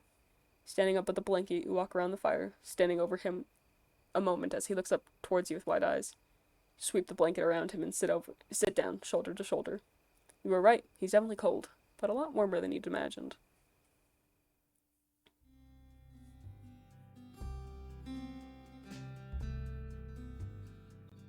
I told you I'm fine. Don't give me that blow, tough guy. I know you're not. He looks like he's gonna say something, but just shuts his beak. He suddenly seems a lot warmer. I'm sorry, I didn't mean what I said. I know, I wasn't the fella I've been around all day. I'm just scared. He nods softly, as to be almost unnoticeable. Yeah, more scared than I ever been. Together you huddle, bringing the blanket tighter and tighter and moving closer to each other. He smells like the desert, dusty and sweaty. Why is this so warm? Why do you feel like this? Not warm like you're around a fire, but like there's a fire inside you. Warm coals shifting around inside, embers spitting in your throat. Have you ever felt like this before? Joseph, He looks at you. Your faces so close together. You lean your head into his shoulder, staring into the wild dance of the fire. I haven't met someone like you before. Like me before. Or someone like you. You're extremely kind, even to a stranger like me. I wish I could know you more than these few hours. I know I have to ride back in the morning, but of all the hopes I've hoped, the strongest is that I could just stay here. That the sun would never rise. I don't want to go back. You stay clinging to him. After a few moments, he pulls you tighter. I have to say, I feel the same way. I can see in you someone who's faced so many hardships. Someone who deserves better, who's worked harder than any of the lump suckers back where you've come from. We're a couple of queer fish in a barrel, I'd say. Lord knows how we found each other. The sun will come up again. We'll have to go our separate ways. We don't have another choice. I just wish it wasn't so. I wish.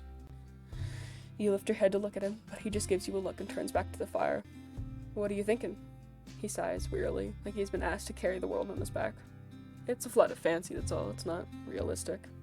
You look at him curiously, catching his eyes. He looks at you almost for approval before he thinks about what he wants to say. I wish we could run away. That's it. The two of us, far away from everyone and everything. Ride east till we know no one's chasing us. That sounds nice. You both cuddle for a little while longer, sitting close and resting your heads together. The thoughts of running away tick over in your mind. Is that what you want? As if he could read your mind, Joseph asked. What do you want to do? You thought more. No one had ever really asked you that. Even so, you knew what you wanted to say. I'm tired of running, Joseph. I want to fight. I want to kill Curly Wolf. Really?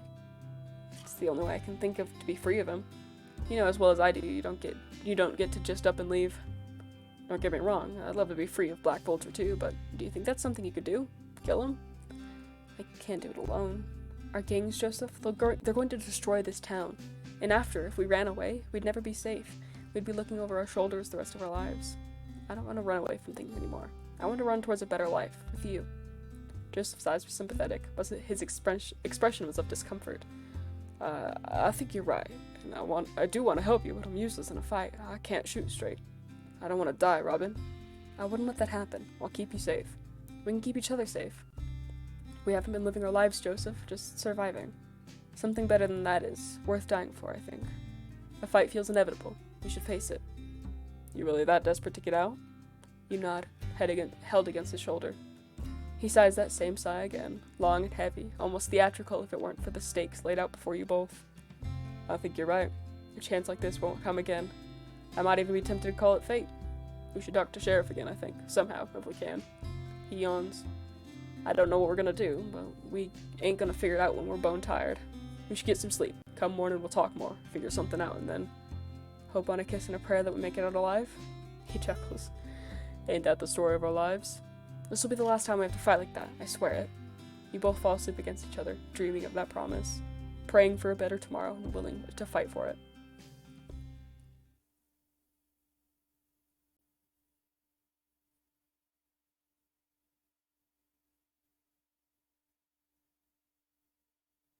It wasn't the red morning sun. It wasn't the red morning sun, now risen just above the horizon, that woke you. Nor was it the gentle slumbering breath of Joseph against your neck, doing its best to lull you back to sleep.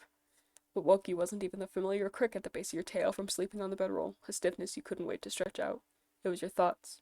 All of the thoughts in your mind, like so many wild horses running, of what may come next. What you both had to do. The nights spent on a lookout were better than the sleepless nights back at camp, but you still dreaded the dawn that came after. At least you had Joseph this time. At least you had him for what was to come, you hoped. You could feel one big wing of his, wrapped around your stomach, shifting as he started to wake too now. As much as you wanted to keep lying here with him for just a few more minutes, you knew you had to get up. Coffee wouldn't brew itself. You peeled back the blanket as little as you could to let yourself escape, gingerly untucking Joseph's fingers from your side. Sliding off the bedroll and through the dirt, you let Joseph's arm down gently. Crouching low on your knees, you gave his hand a gentle squeeze, feeling the soft, dry, dusty feathers beneath your fingertips. Holding this moment in your head, that it might stay there. You stood up, dusting yourself off everywhere you could. Time to get ready. Even with Joseph here, your morning routine was mostly the same, just doubled, you supposed. Feed and water the horses, both of them. Make a pot of coffee, double the amounts though, let it brew for a little while longer too, on the same fire you'd used last night together. You kept thinking while the coffee boiled. There were many things you didn't have time to think about yet. Even so, unimportant thoughts still rose. And an unimportant thought that kept bubbling up was how nice it was to not have the usual knot in your stomach, the tightness that twisted in every time at camp when you had to get food or a drink, to use the same tools in the same space as the others. It was nice not to have to worry right now that you thought about sharing this. Joseph wouldn't complain about having to get the coffee from the same pot as you. He wouldn't get angry that you were handling his stuff. Could it have always been this easy? Your stomach rumbling snapped you from your thoughts. Of course, you'd forgotten breakfast. You went back to your bag and unwrapped some salted pork, holding it between your teeth and tearing a chunk off. You always liked how chewy it was when you weren't in a rush. the rhythm of your jaw grinding it up to help you think. Possibilities were rolling around in your mind. Dice cast among the branches of a tree, how things might play out. Although you couldn't just keep it to yourself for now. Now, for better or for worse, this is about the two of you. There was both weight and comfort in that thought. As you watched the pot start to bubble and steam, you heard the sound of a sleepy shuffling, turning to see a waking Joseph. He was propped up on one elbow, blearily trying to figure out what was in front of him, rubbing his eyes with a winged hand. You saw his pupils contract to the morning sun that was getting brighter and brighter, focusing on you. Good morning, partner. Is that the sweet smell of coffee I smell brewing? Not sure I'd call it sweet. He looked into the pot at the dark brown, tar-like substance, regretting the large snoutful he got of its acrid, bitter scent. Well, the idea is sweet, to me at least. Stuff's damn near magic as far as I'm concerned. With surprising energy for someone who had just woken up, Joseph whipped the blanket off of him, standing and dusting himself off. He watched still as he stretched. His fingers locked together, wings pushed and pulled, in front and behind. The way the feathers of his neck parted and ruffled as he rolled his head around his shoulders. The hem of his shirt, usually tucked in but now loose after a night's sleep, rising ever so slightly as he twisted his body. He sighed as he finished, wings on his hips, and his eyes met with you. What are you looking at? Nothing. Uh-huh. A shy smirk crept across his face as he tucked his shirt back in and walked over to you. What you eating? Salt pork. There's some in my bag if you want. I think I will, thank you kindly. Can you get some cups too? His coffee looks about done. You looked behind you at Joseph, crouched as he dug into your bag, giving you a quick thumbs up.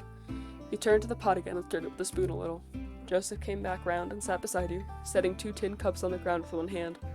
His beak tore at the piece of jerky in his other hand, hungrily swallowing it down after a few chews. He picked up the pot and poured you both a hot cup, eagerly tapping his cup with yours before drinking. Cheers.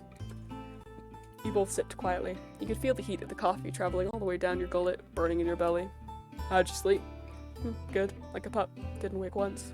Me too. Slept better than even that hotel I stayed in one time. I swear, the sheets on that bed were the softest darn thing I've ever touched. It sounds nice. It was. Last night was nicer, mind you. Another silence between you now. Likely you were both thinking the same thing.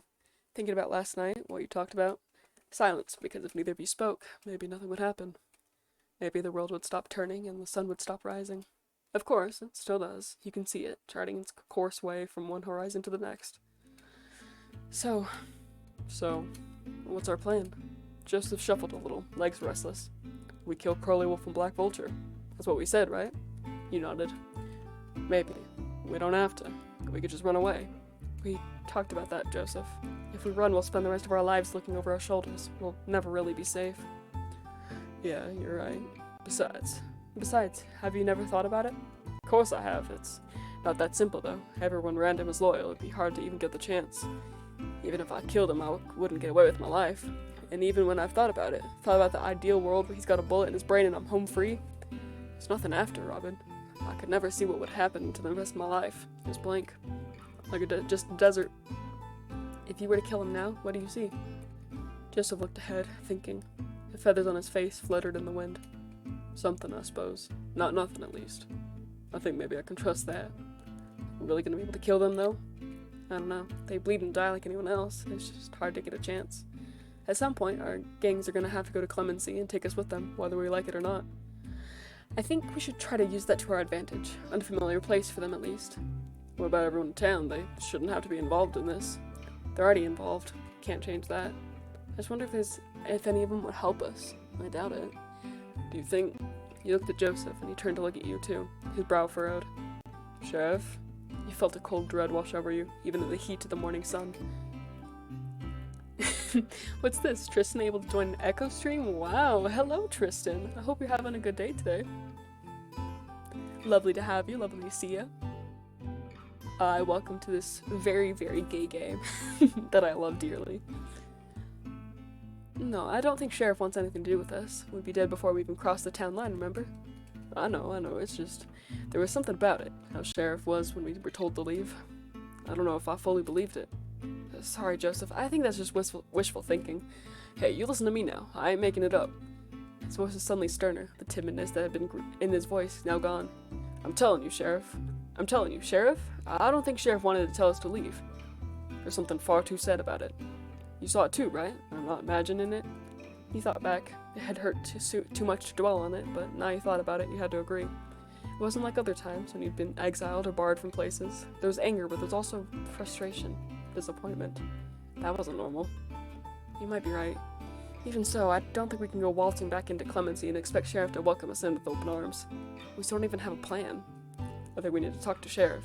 Even if we don't have a plan, Sheriff needs to know what's coming. Yeah, you're right. I just don't know how. We'd need to get to Sheriff without being seen, ideally. I don't want to risk getting shot, however unlikely. Without being seen. You set your coffee down, getting up and walking to the edge of the cliff. You didn't need binoculars to see the shape of the town from up here, how the land moved and shallowed down towards the buildings. You looked along the cliff, in the opposite direction to where you'd gone yesterday. Hey Joseph, I think if we ride our horses this way, we could maybe get to the town from the back. Sheriff's office is at the back of the town there. If we surrender ourselves, we might get to talk to Sheriff. Joseph got up from where he was and walked over to you, looking along the cliff where you were pointing, sipping his coffee. Yeah, that could work. What, not a fan of the idea? Oh no, we can do that. This coffee's just mighty vile. He held the cup over the edge and tipped it upside down, the brown sludge falling to the sand below. Let's get going. We don't have much time for both of us. Both of us will be needing to head back to our gangs. Yeah, of course. You took one last look along the cliff face, then started helping Joseph clear up camp, making haste to get on your horses. I'd also like to add how I love how cute the art style of this is. Dude, the art style is so good. I love the art style of this game. It is gorgeous. I love it so much. You rode as quick as you could down the cliff face, taking a long route around the back of the town. Climbing off your horses, you tied them up out of sight behind a rocky outcropping. You started your cautious walk to the edge of the town together, cautious about being spotted. Sheriff's office was right in front of you, the squat building backing up onto the side of the desert. 2 square windows were cut into the face of the building, holes in the frame from where the bars once were. As you got closer, you listened out for anything that might tell you where Sheriff was. Hello, Situ. If you can go back to sleep, it's okay. I know it's late at where you are. I mean, it's late where I am, but it's later there. You can be asleep, it's okay. But hello again. As you got closer, you listened out for anything that might tell you where Sheriff was.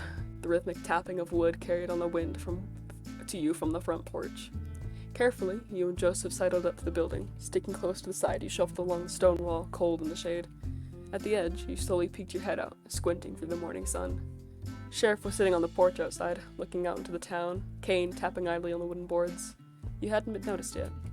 You pulled your head back and nodded to Joseph, him nodding back in return. You both threw your guns back to the wall and called out, "Sheriff?" You hear the pangers shuffling as someone getting out of the chair and the cocking of a gun. "Who goes there?" "It's us, Sheriff. Joseph and Robin. We mean you no harm." As you heard Sheriff's footsteps coming towards you around the corner, you both put your hands up, guns hanging limply by the fingertips. It's morning time, I just didn't sleep before, so yeah. Well, you better have slept. At least a little bit. Okay, Situ? Better. Sleep is important. You stepped back from the building and out of the shade, the Sheriff came to face you, a gun loosely pointed in your direction. "What am I looking at here? Why are you back? You surrendering?" "Yeah, kinda. Sheriff, we need to talk. For real this time." "Oh yeah, and I'm supposed to just believe any collywobble you say now, am I?" "No, we know we betrayed your trust. We lied to you about why we were here, but we didn't lie about the danger of the town. We're asking you for a chance to explain ourselves." Sheriff's brow was furrowed. You could see that even under the tough and scaled skin. A few moments of silence passed between you. Sheriff holstered the gun slowly and calmly, then the click of it uncocking, letting you breathe freely again. "Come to the office then. We have things to discuss." You gave each other a look of relief as the Sheriff turned to walk back. You put your guns away as well and followed the lizard round. "I have 3 hours of sleep, I'll be fine." "Situ, you need more than that. You need okay, you need 7, right? But I'm willing to say get at least 5. 3 is not gonna cut it. You're gonna be so tired. Tomorrow night, try and get 5 at least, please."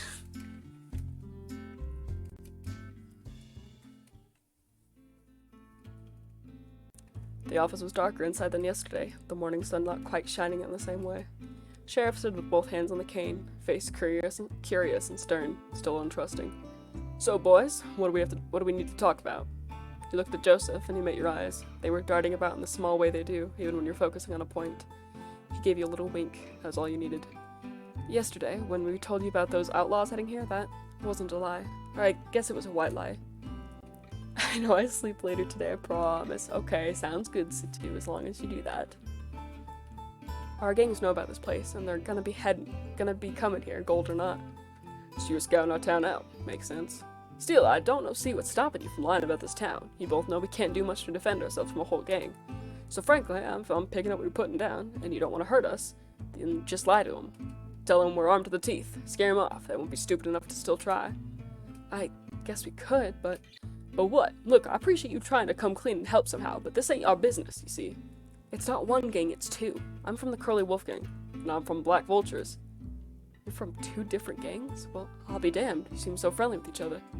The thing is, Sheriff, we don't want to work for him anymore. Curly Wolf and Black Vulture. We want to kill him. We need each other's help to do that. We can't do it alone, you see. Your heart was beating fast in your chest. Saying out loud, saying it to Sheriff, changed things. Before you could convince yourself otherwise, you took Joseph's hand in yours, squeezing it as tight as you could next to him. Yeah, besides, there's no guarantee we'd even be able to convince them not to come here, even if we did lie to them. We need your help too, Sheriff. Sheriff's face remained stern, or maybe concerned, you thought. Eyebrows flat across the eyes, thinking, You boys sure about this? This is what you have to do? Yes. Yeah. Joseph's hand moved, ensuring the grip of his fingers interlocked with yours. Getting a little old for things like this, but alright. Can't in good conscience endanger the people in this town, but I think I might be able to help. Sheriff got up and started pacing. So, your two gangs, they're both gonna come here? Yeah, I know Curly Wolf will for sure. Black Vulture is bored, I can tell. He's itching to do something. Any history between them? Any scuffles? Would they fight or make a truce if they met? Black Vulture said before he'd fight Curly Wolf. I don't know if Curly even knows he exists. Curly Wolf wouldn't work with another gang unless he had to. I don't think he'd give up this place so easily. Seems to me like them meeting would be beneficial to your goals, don't you agree? A fight between them would be chaotic, but maybe that's what we need. Someone might even finish them off for us. Would be dangerous for us, though, too. Well, now, hold on. When do the lookouts ever get caught in the scuffle? Almost never, unless we start it. If anything, we should be the safest ones out of the bunch. You're right. If you could delay their arrivals, then I might have a solution for you. Clemency gets supplies monthly. They'll arrive by train about a day and a half's ride from here. That's where the nearest station is. Since it's a whole town supply, and the trip is long, everyone Clemency goes in a wagon together. Easiest and safest for all of us. As luck would have it, that's in 3 days. So the town will be completely empty? Not a soul, I can guarantee that. We ride early in the morning, and we ain't back till the next day. You get your gangs here on that day, and do what you need to do, but I best I can come up with on short notice. And that could work. Not like we have any other plan, and anything could happen, but it's better than nothing. Things were happening so fast. Sheriff really wanted to help. This was incredible. Was this really happening? Was this something you could do? 3 days, right? We need to both be here in 3 days. Yup. Do you think you can do that? I think we can. Joseph looked at you, both of you holding each other's hand tighter. We have to. Good. And thank you for trusting me with this. You took a real gamble coming back here. No, thank you, Sheriff. Really and truly. I hope to see you again when this is over. God willing, you'll make good on that promise. For sure. I think we both need to get going now. We'll be expected back today. Yeah, we need to start writing soon. Godspeed then, both of you. Keep yourselves safe. You felt sick to your stomach and light on your feet. You nodded at Sheriff and left, still holding Joseph's hand. Back with your horses, you made last-minute checks of your bags, ensuring everything was secure for the long trip back. 3 days from now you'd be back, both of you. Some part of you dreaded needing to start this journey, lingering on the feeling of standing here, not moving. So much had changed since you got here. Now you might be risking it all. Doesn't feel fair. The idea of losing something you only just got the chance for. You shoved it down, though. The ride back was long. You didn't need that kind of worry gnawing at your heart. Pity for you that every time you saw his face, even a glance as you checked your saddle, it all came rising to the top once more. Like a drowning man, pushed under the waves, breaching the surface again as he refuses to sink. I think I'm ready already. Me too. Joseph stood by your side now, waiting for you to turn and look at him. You contemplated just getting in the saddle, not lingering for longer than you had to. You felt the light touch of his hand on your shoulder. Twisting, pressing your face now over his shoulder, arms clinging around to his side, you were holding him before you could think.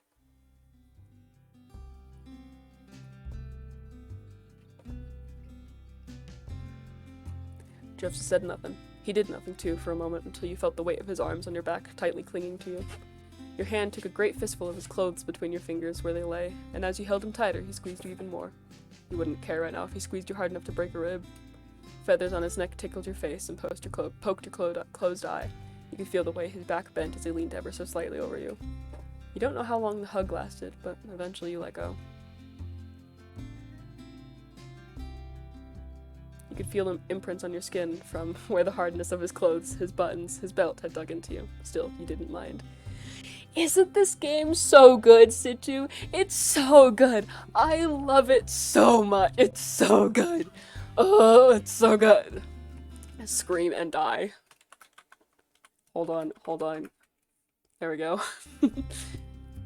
He held you still, facing each other, holding each other's arms, looking at each other. Joseph's eyes flicked around your face, and to the top of your head, holding his gaze there for a moment before leaning in. You felt the gentle prod of his beak on your scalp, sharp edges tugging at your fur. He preened through a few more times, pulling gently and spitting the loose hairs to the side. Done, he pulled back, his face a little sheepish. There you go, that's better. You need to look your best when you go back. Thought your mama said it was impolite to use your beak, Well, she's not here. Besides, I think you fit the, criteria. Thank you. Your cheeks were hot and flushed with what felt like all the blood in your body. You were sure you could see the same under his feathers. I'll see you in 3 days, you hear? Yeah. We'll kill those bastards. Yeah. You nodded. His hands trailed your arms as he walked away to his horse. You got up in your saddle too, the reins familiar in your hand. Joseph trotted his horse round up alongside you, facing the opposite way. Well, partner, time to go. Wait, Joseph, just promise me. If something goes wrong, you'll run. Promise? Killing them isn't worth it if you die too. If you run, I run. They ain't worth the effort of dying. You smiled at him with the same type of smile as when you left home, weak and worn, but relieved all the same. Goodbye, Robin. See you soon, Joseph. You both started your horses moving, gently trotting until you were no longer beside each other. You heard Joseph give a "Quah!" and his horse set off at speed, kicking up dust into the air when you looked behind you. I love them. I love them dearly. You set your own horse into a gallop, the rush of the wind in your ears as you rode through and out of Clemency. Back to your gang. Back to the man you were plotting to kill. Okay, hold on. I need to get water. I'll be right back.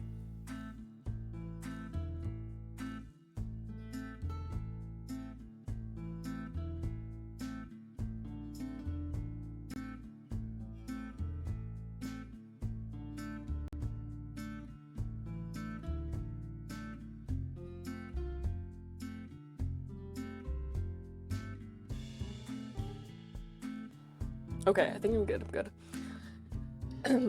The midday sun hung harsh and bright in the sky as you made it back to the camp, you and your horse both tired from the ride. The current hideout of Curly Wolf & Co. was a ramshackle affair, nestled in the depths of rolling hills, hidden from the sight of any passerby.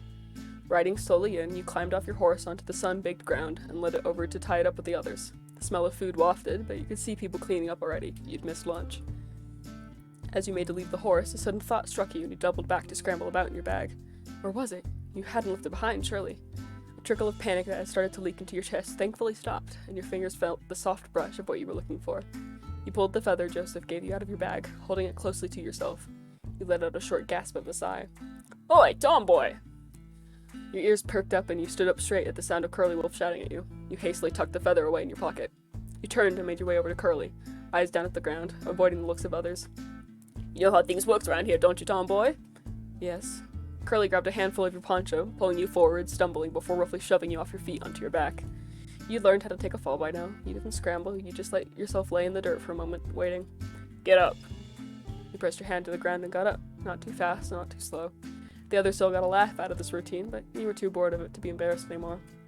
If you know how things work, then I shouldn't have to punish you for not doing what you're told. When you come back, you come straight to me with what you found. You don't stand around playing with your little horsey. Yes, boss. Right. Come on then, spit it out. I found the town, a place called Clemency. It's got some gold from mines, but no bank or anything like that. What do you say now? If Curly knew Sheriff was the only person there who even resembles a lawman, he'd just go barging right in. This lie was crucial. He couldn't catch you out.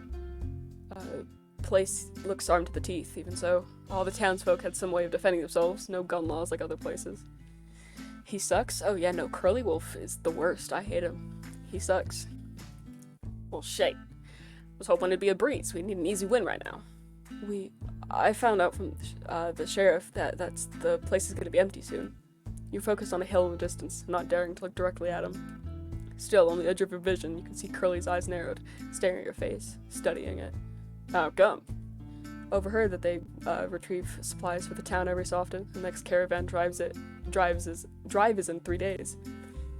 The whole town is going to be going. It'll be empty and unguarded. The suspicion in Curly's eyes melted into a smugness, and a grin split his face from ear to ear. God damn, that is an easy win. He turned his face away from you, shouting into the air of the camp. Boys, 3 days from now we're gonna be rich! He walked away around the camp, kept talking, hyping it up, riling everyone up for what was to come. You didn't need to listen anymore. Your job was done for now. You went back to being invisible, staying out of the way, the usual. That night, the hills were full of the sound of howling, cheering, drunken songs as the Curly Wolf gang prematurely celebrated their victory. This was a bigger deal than you'd maybe anticipated. In any case, your goal was the same, and they didn't know what was coming. Curly Wolf didn't know what was coming. He was the cockiest you've ever seen him. The days after were a blur. If you weren't needed to help with some menial work somewhere in camp, you were just sleeping in your tent, trying to avoid the blazing heat, keeping out of everyone's way like you always did. Wolf, get lost. Screw off, Curly Wolf. Waiting, just like everyone else, for the day you'd ride out. On the night before you were due to leave, you snuck out of your tent, out to where no one would see you. Away from the camp, the sounds of it echoing lightly through the air, you clambered halfway down a hill and sat. You didn't do this often. Who knew when someone might come to your tent, needing you to drag you away for something? You couldn't risk it often, being unfindable, but you thought it important enough to do tonight. To come out here and breathe in the cool night air, stare into the sky, across the horizon, at the blanket of stars in the sky, trying to pinpoint constellations you were told about when you were much, much younger. You wondered if Joseph knew any. You didn't think about it at the time. The feather was in your pocket still, the safest place you could think to keep it. At night, when the lights were out and the tent was filled with the sound of someone snoring, you'd hold it in your hand, flicking through it with the claw of your thumb, feeling the smoothness against your fingers, just for a bit, before you put it back. It helped you get to sleep. Again, now, while you were alone and sitting under the stars, you pulled it out of your pocket, fiddling with it in your hand, feeling it tickle the pads of your palm. Your mind wanted to wander, to think about important things, to think about all the ways tomorrow could go wrong, to think about what might happen to you both. You didn't let it. The feather helped too. For once, you just let yourself be calm. You'll see him tomorrow. Until then, worrying would do you no good. You imagined that was the kind of thing he'd say to you if you were here, sitting next to you. The imagined weight of his hand on your shoulder, the thought of his warmth sidled up next to you. All the things you wouldn't feel again if you lost him. You'll see him tomorrow.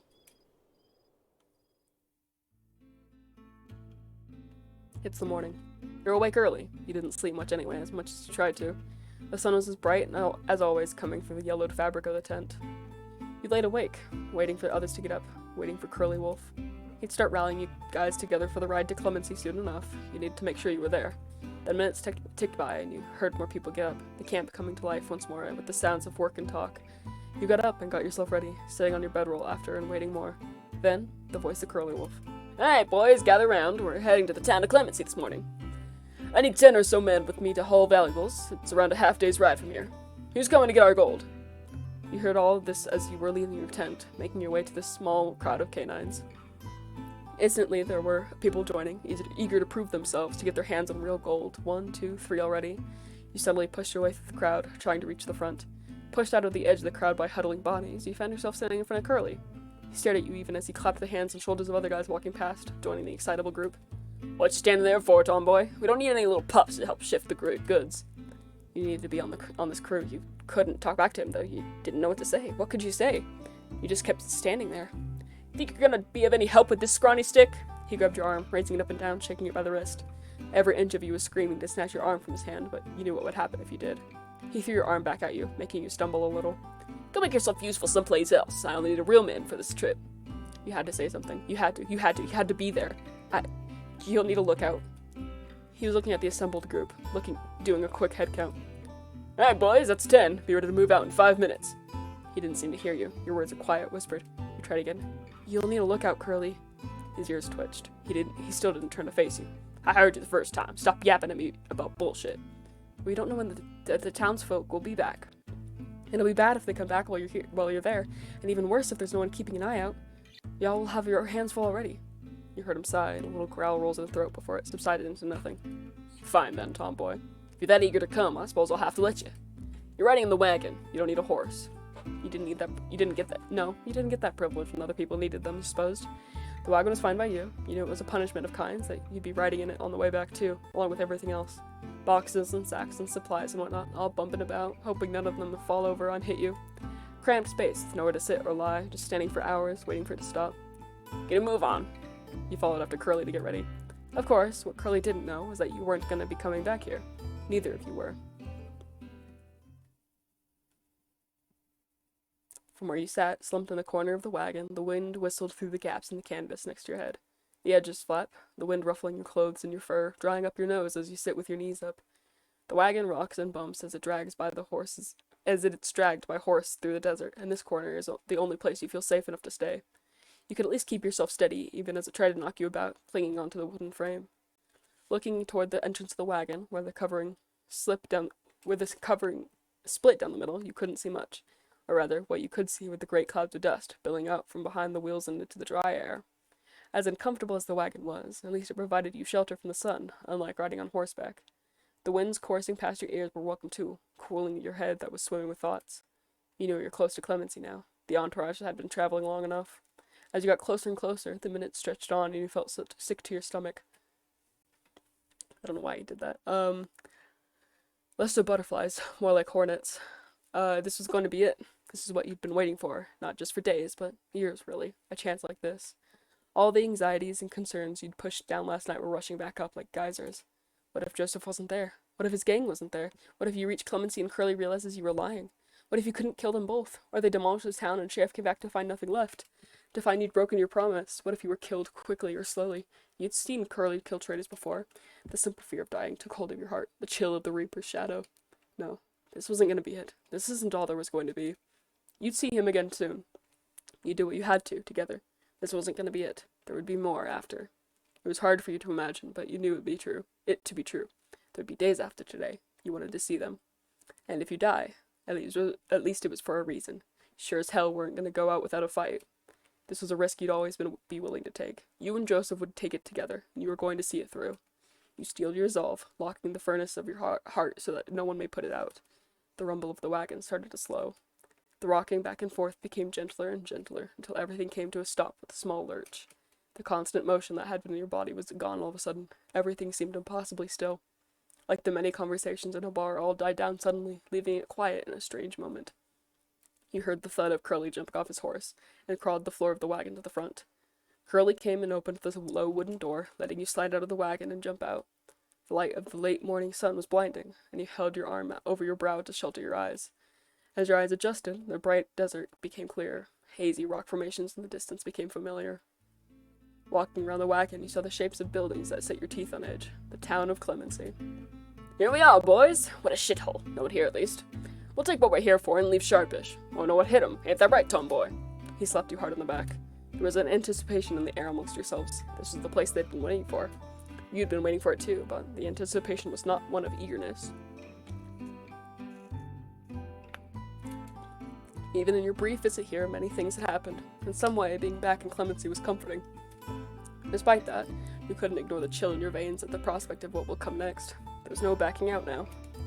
It felt like those few times in the past when the fuse on a stick of dynamite had been lit and you were still holding it.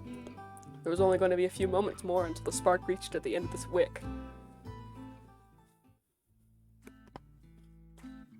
Curly started walking into the town, and you followed suit with everyone else, staying close behind them.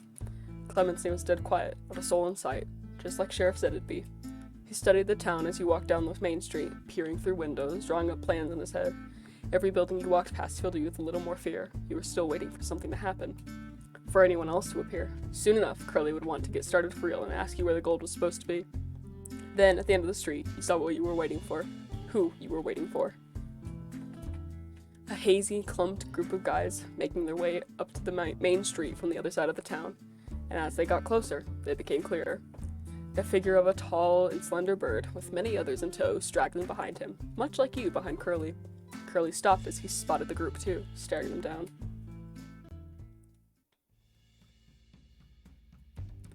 Now who the hell is that in my town? He started walking again with purpose and menace, and they quickened their pace and turned towards you. You felt your heart beating in your chest now, reaching up to your throat, blood rushing, adrenaline starting to build in you. They were really here, and you could see Curly wasn't happy about it. Both sides slowed as they came closer to each other, coming to a stop halfway down the street, a few dozen paces between them. Not too close, not too far. You saw Black Vulture much more clearly now. He was looking with intrigue at Curly. You looked past him, though, desperately searching the small crowd of people following in his wake until you saw the one you'd been waiting for. Joseph, stony-faced and stern, blending in with his compatriots. It was almost funny to compare it to the laid-back and jovial man you'd gotten to know. After a few moments longer of staring each other down, Black Vulture spoke. Well, well, is that who I think it is? The infamous Curly Wolf. What do you? And what are you doing in my town? Well, I'd imagine we're both here for much the same reason. I've heard tales of your exploits. Can't say the same. Who are you? I'm Black Vulture, gentleman outlaw. That doesn't ring a bell. The feathers of Black's neck clearly ruffled at Curly's rebuttal, but he waved it off. More for you, I say. You're here for the gold, then? Yes, and how strange that we might run into each other like this. I'm willing to bet you're not a sharing man. Like I said, this is Curly Wolf property now, so you best go on and fly away. No, I don't think I will be, Curly. I think it would be a shame for so much gold to be wasted on scum like you. Should keep that eye-flouting beak of yours shut unless you want the barrel of a gun inside it. Let us see then, Curly Wolf. To the victor go the spoils, and I intend to spill that tiny brain of yours across the dirt. Fine by me. Don't need much of a brain to shoot you. This wasn't how you wanted things to go. You and Joseph were still in the thick of it, facing each other. You thought you'd be out of the fight. The air was still. Hands came to hover over guns, every pair of eyes trained on the opposing side, waiting. In a standoff like this, it was a test of the boss's mettle, their mental fortitude. How long would anyone last before pulling the trigger?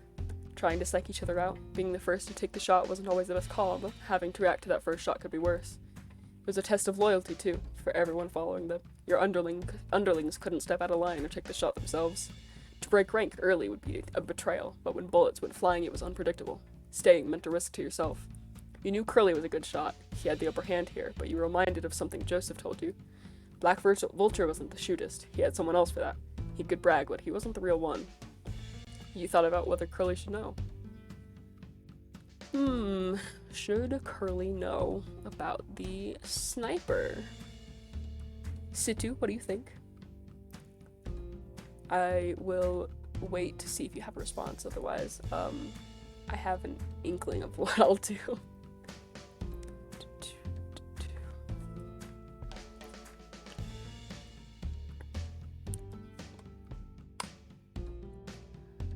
Curly.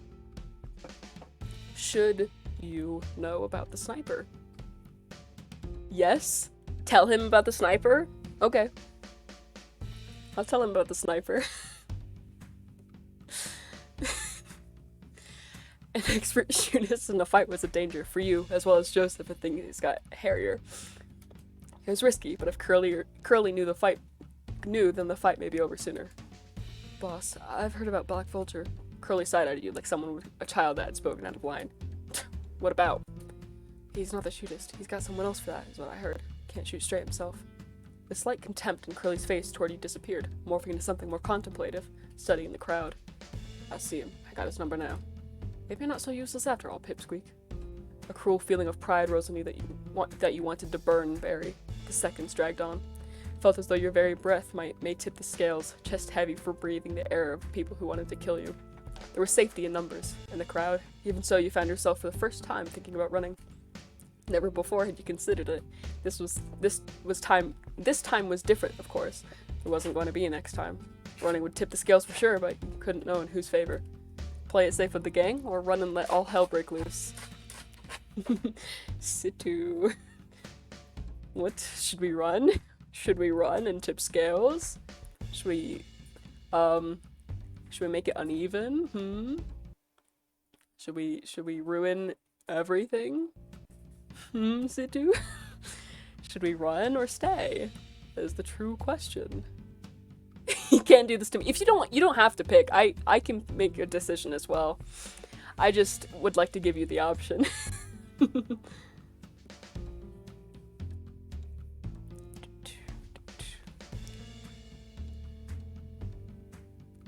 I will say, I only played through this game once, so I know you pick the pressure is too much. Okay.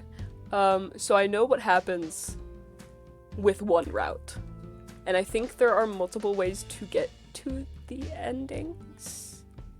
There may be multiple endings, I'm not sure. But we're gonna stay, because if we run, I think that'd be so much more dangerous, because if we run, then we become a target, and I think we get shot immediately.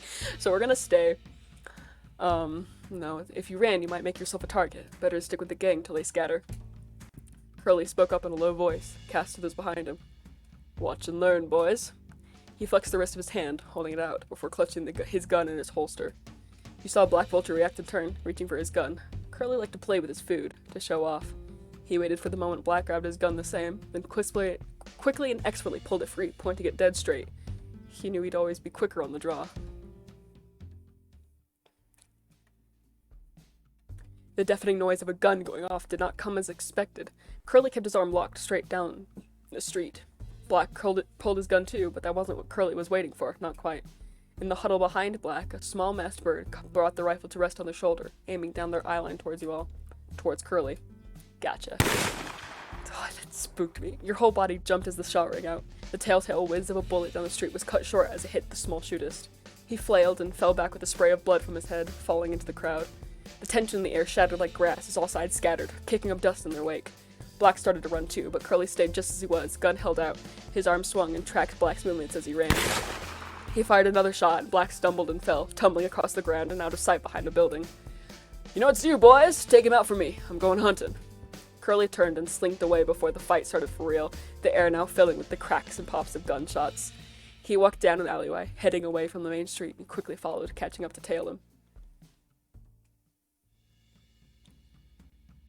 You followed behind him into the maze like... I'm gonna turn, actually, this down, because I think that's the gunshot sound, and it startled me. Startled me big time. You followed him into the maze-like clump of houses that lined the street, trailing his shadow as he headed up the other side. Emerging at the edge of a hill that sloped into town, Curly had stopped just around the corner and noticed you as you came out too. Huh, you really are eager today. Help me find... Oh my god, you're alive. Hey, hold on. I have a note on, what you prefer being called. Rowdy! Hey, Rowdy! Welcome to the stream, as we're in, gunfire, it's fine. Huh, you really are eager today. Help me find that dandy playing cowboy, and I might reward you if he gets a bullet betwixt the eyes. You have a note? Yeah, no. I have a note on, your preferred name and your pronouns. I try to do that for everybody so I can remember. He kept on walking along the curve of the hill, past the many houses, with you in tow close behind, your guns both drawn. Maybe this would work out for the best. Curly taking out Black for you would be mighty convenient. Curly strode with cautious bravado, even as he neared the other end of town where Black's gang was holed up in. No one was around to spot you. The air became laden with the smell of gunpowder from the fight in the street. You couldn't know where Black had retreated to exactly. You were behind enemy lines at this point, so he had to be close by. As you started to approach the end of the street, a large figure scurried out from behind a house, walking away from you. Looking closer, you realized it wasn't a figure, but two figures, one carrying the other with their arms slung across their shoulder. It was Joseph. He was helping Black away from the fight, seemingly headed for Sheriff's office at this end of the town. Curly muttered, "There you are." He started walking again, softly and quickly, sneaking up closer. You followed suit, the pace of your heart starting to pick up. The two birds slowed down as they passed the town well, the low chatter of voices making its way to you up on the wind. Curly stopped. He raised his revolver slowly, arm held straight, taking his time. Have like an hour to vibe before summer camp? Oh, sick. I think we have about an hour left of the game, so that should work out. Also, I hope you have fun at summer camp. That sounds like fun. Reminding you of a hunter in the woods, calm and collected as he raises his rifle, sight set on skittish creatures. By luck or circumstance or just fear, Black took a glance behind him. Just a moment, you saw the glint of the sun in his eyes. Even as he turned his head back, he realized what he'd seen and made panicked movements, grabbing at Joseph and stumbling about. He pulled Joseph in front of him to face you, grasping his shoulder with one hand, his other arm wrapped around Joseph's neck. By any chance, do you play Roblox? I do not. I haven't played that since I was in, high school. I have nothing against it, though. Using him as a living shield without a second thought, Joseph himself went wide-eyed, struggling for a moment before thinking better of it. Curly's arm went a little limp, the gun tilted towards the ground, but his gaze was still fixed on his target, almost like he was looking through Joseph. The beat of your heart was thumping now in your ears, almost drowning out the loud shots echoing from the street. Curly grumbled with a low growl as he squinted at Black's sorry display. Coward. His arms strained again, elbow locked, his head cocked a little to the side, lining up the barrel with their heads. A chill ran down your spine so cold that you forgot you were in the desert, fur staying on end, body stiff but trembling. You stared at his back. It was like a rock wall, immovable. You were scared of the possibility of even approaching him, even with his back turned. You felt like you were going to pass out, your whole body swaying as if the ground underfoot was shifting, fear taking a hold in your heart. You slowly lurched forward, your sense of balance giving out as you started to fall to the ground. As your whole body started to tilt, you felt your feet that had been rooted to the ground spring forward. One foot stopped your fall, the other following and launching you toward Curly. Before you knew it, you were running at him. There were only a few paces between you and him, but in that moment you knew he wasn't unstoppable. He was the most dangerous man you'd ever met, and you were going to stop him. You were going to kill him. Right now, though, you stooped into a crouch as you ran, opening your arms wide and crashed into his legs. Your head and shoulders knocked into the back of his knees, and you threw your arms around his legs, pushing against the ground.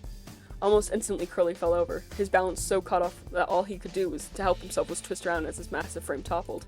He fell beside you, hitting the ground face and hands first, his legs falling out of your hold as he twisted. Your body was filled with a rush when you heard him hit the ground. You jumped up on your knees and sprang to your feet. There was no time to waste while you had an upper hand. You were just running on instincts. You took a step towards him and kicked hard at his hand, foot connected with his revolver and spinning it across the sand. It span away to the edge of the hill, resting and tilting for a moment before tumbling down. Curly was still trying to figure out what was going on, and you didn't give him the chance to catch up before you started running. You ran at full pelt towards Black and Joseph. Joseph kept still, Black's arms still tight around his throat and his head pressed behind his back. "Joseph, move!" Joseph tugged at the arm around his throat, and to his surprise, Black relinquished, even pushing Joseph aside. The side of his shirt was stained red, hunching and holding a hand to himself. His face was one of relief, but quickly changed as he laid eyes at you, a frantic and sprinting coyote who somehow knew Joseph's name. He'd thought someone who knew Joseph's name would have to be another lackey of his. His confusion remained deep-seated on his brow even as you ran fast and punched him hard in the gut, making him collapse to his knees. Your hand ached a little in your joints, and you shook it off, looking at Joseph, whose eyes were wide in surprise but lit up with delight. "Holy hell, how did you do?" He looked over to your shoulder at Curly. He was already slinking off down the hillside to get his gun, tips of his ears just disappearing. "No time for howdies. We gotta kill this guy and get out of here. Curly waits for no one." Joseph understood what you meant, his face becoming solemn. His hand reached to his shotgun but froze as it touched the stock.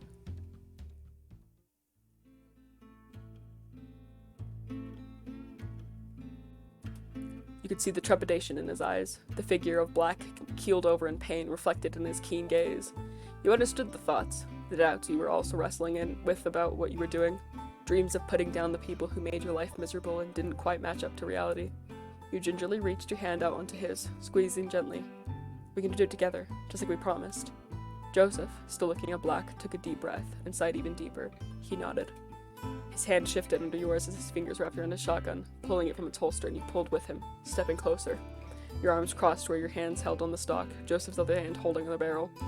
The wind whistled in your ears, the feathers of Joseph's neck ruffling, your shadows cast across Black as he knelt in the sand. Yeah, Rowdy, we can for sure check that out.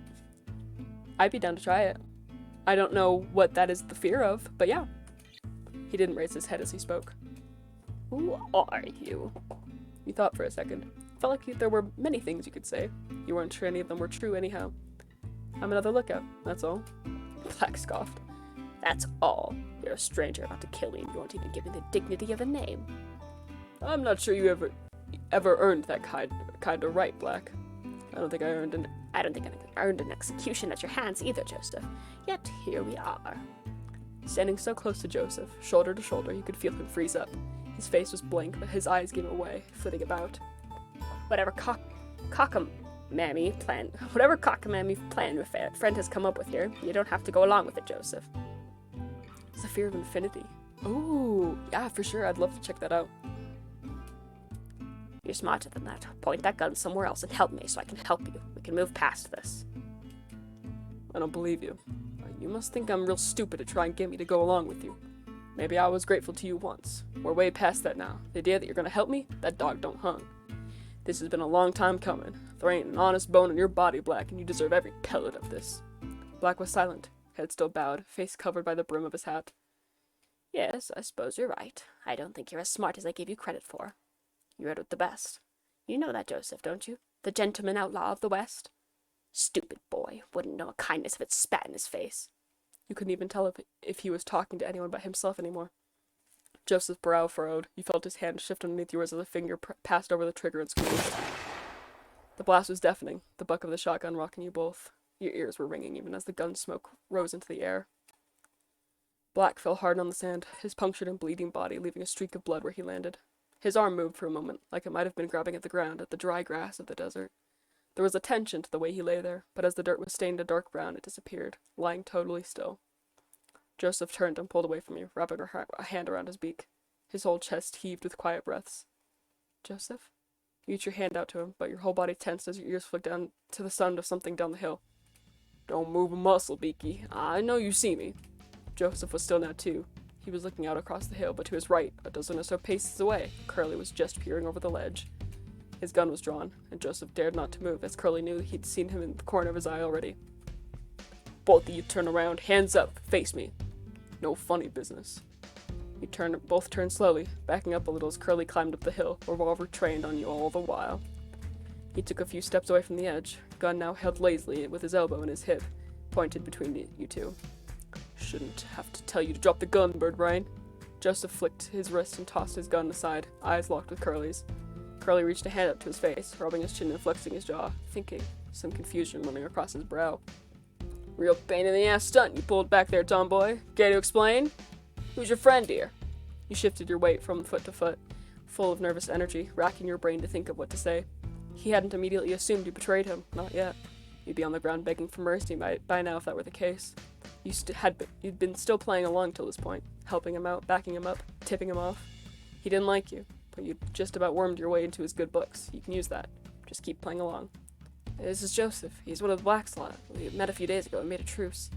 You relaxed your arms in the air a little, slouching to and putting on your airs that you were less tense than you really were.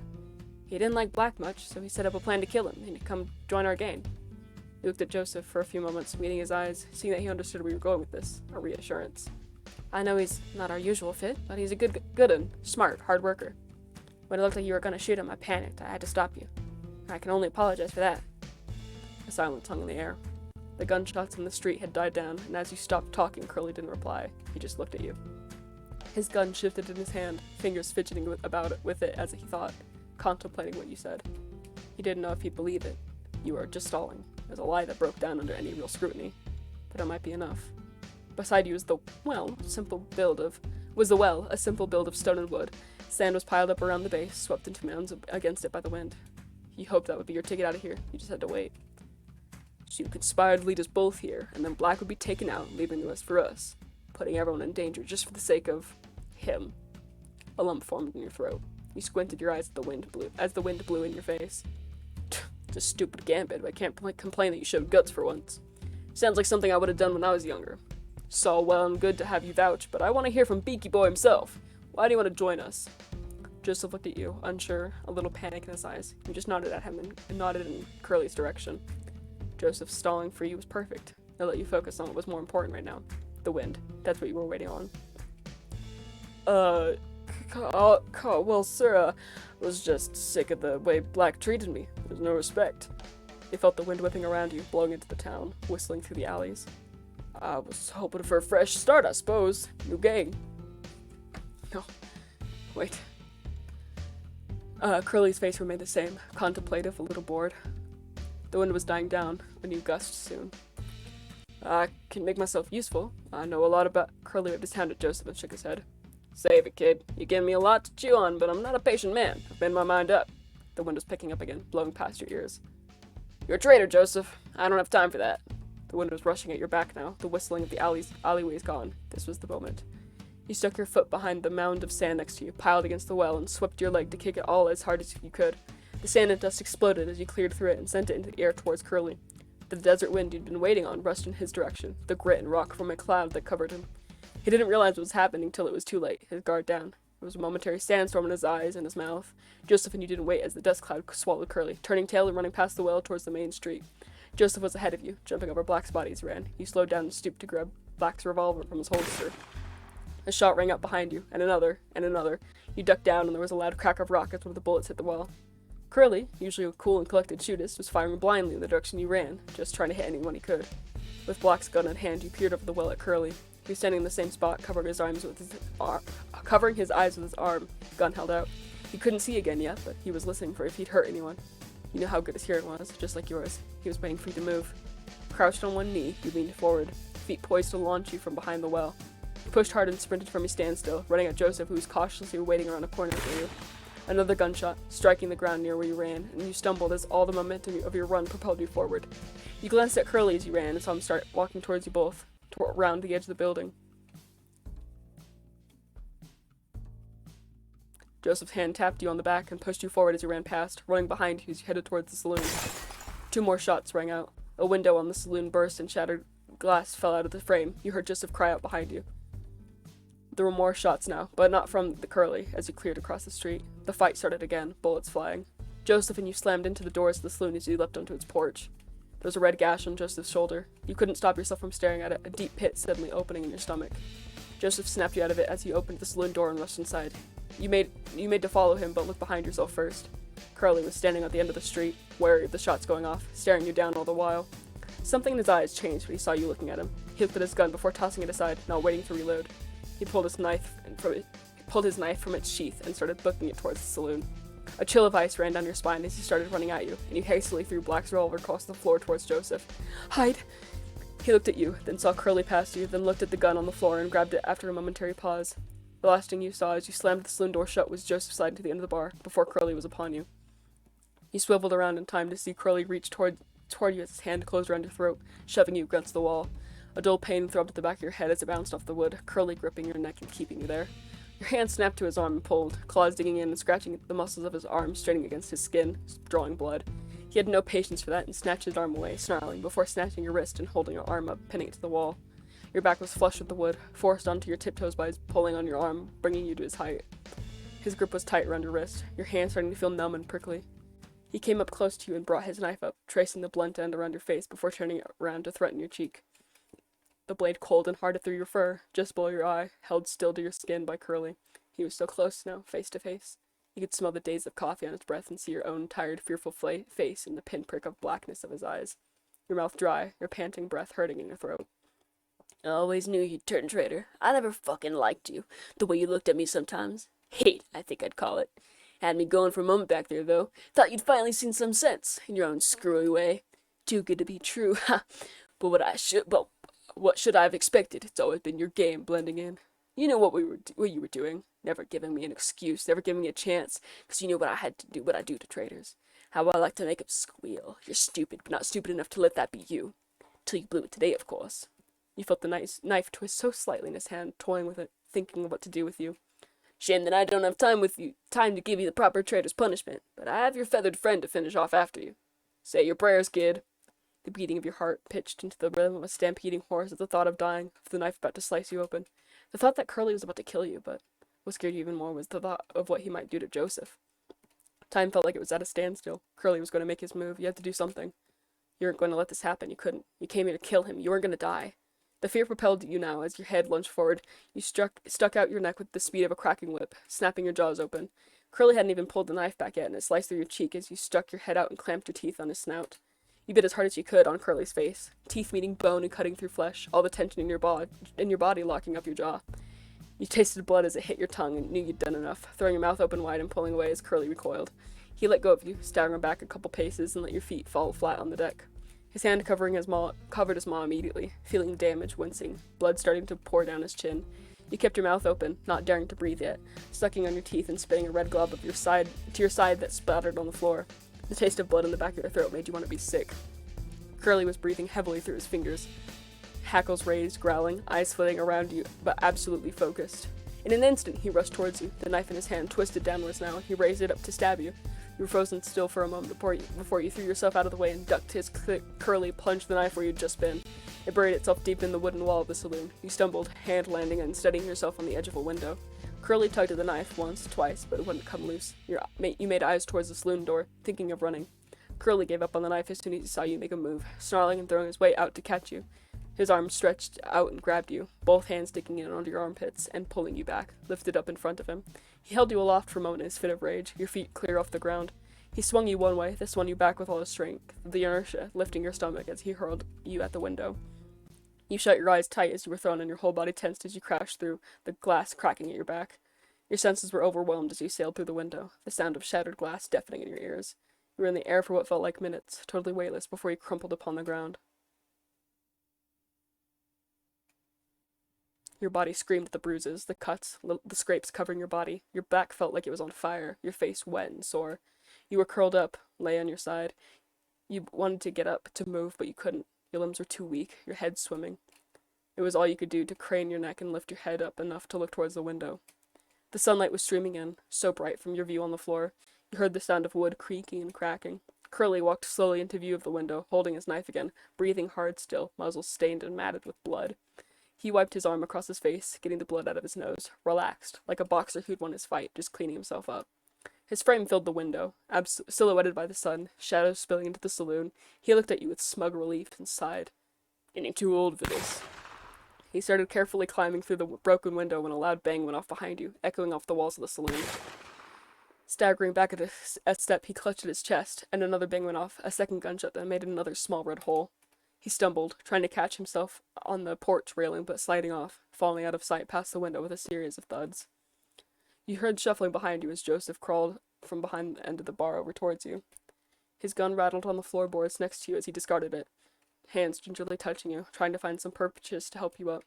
You could tell he was trying not to hurt you, but you were hurt anyway. There wasn't any avoiding the searing soreness as you tried to sit up. Your head was clearing and everything became less muddled, the pain in your body also more noticeable to you. Cuts and tears in your back screamed in protest as Joseph helped push you to a sit, and you hunched forward, legs straight, taking a moment. I don't know if you should move yet, Robin. Just stay put." You could hear the worry in his voice. You didn't know how bad it looked, only how it felt. You'd live.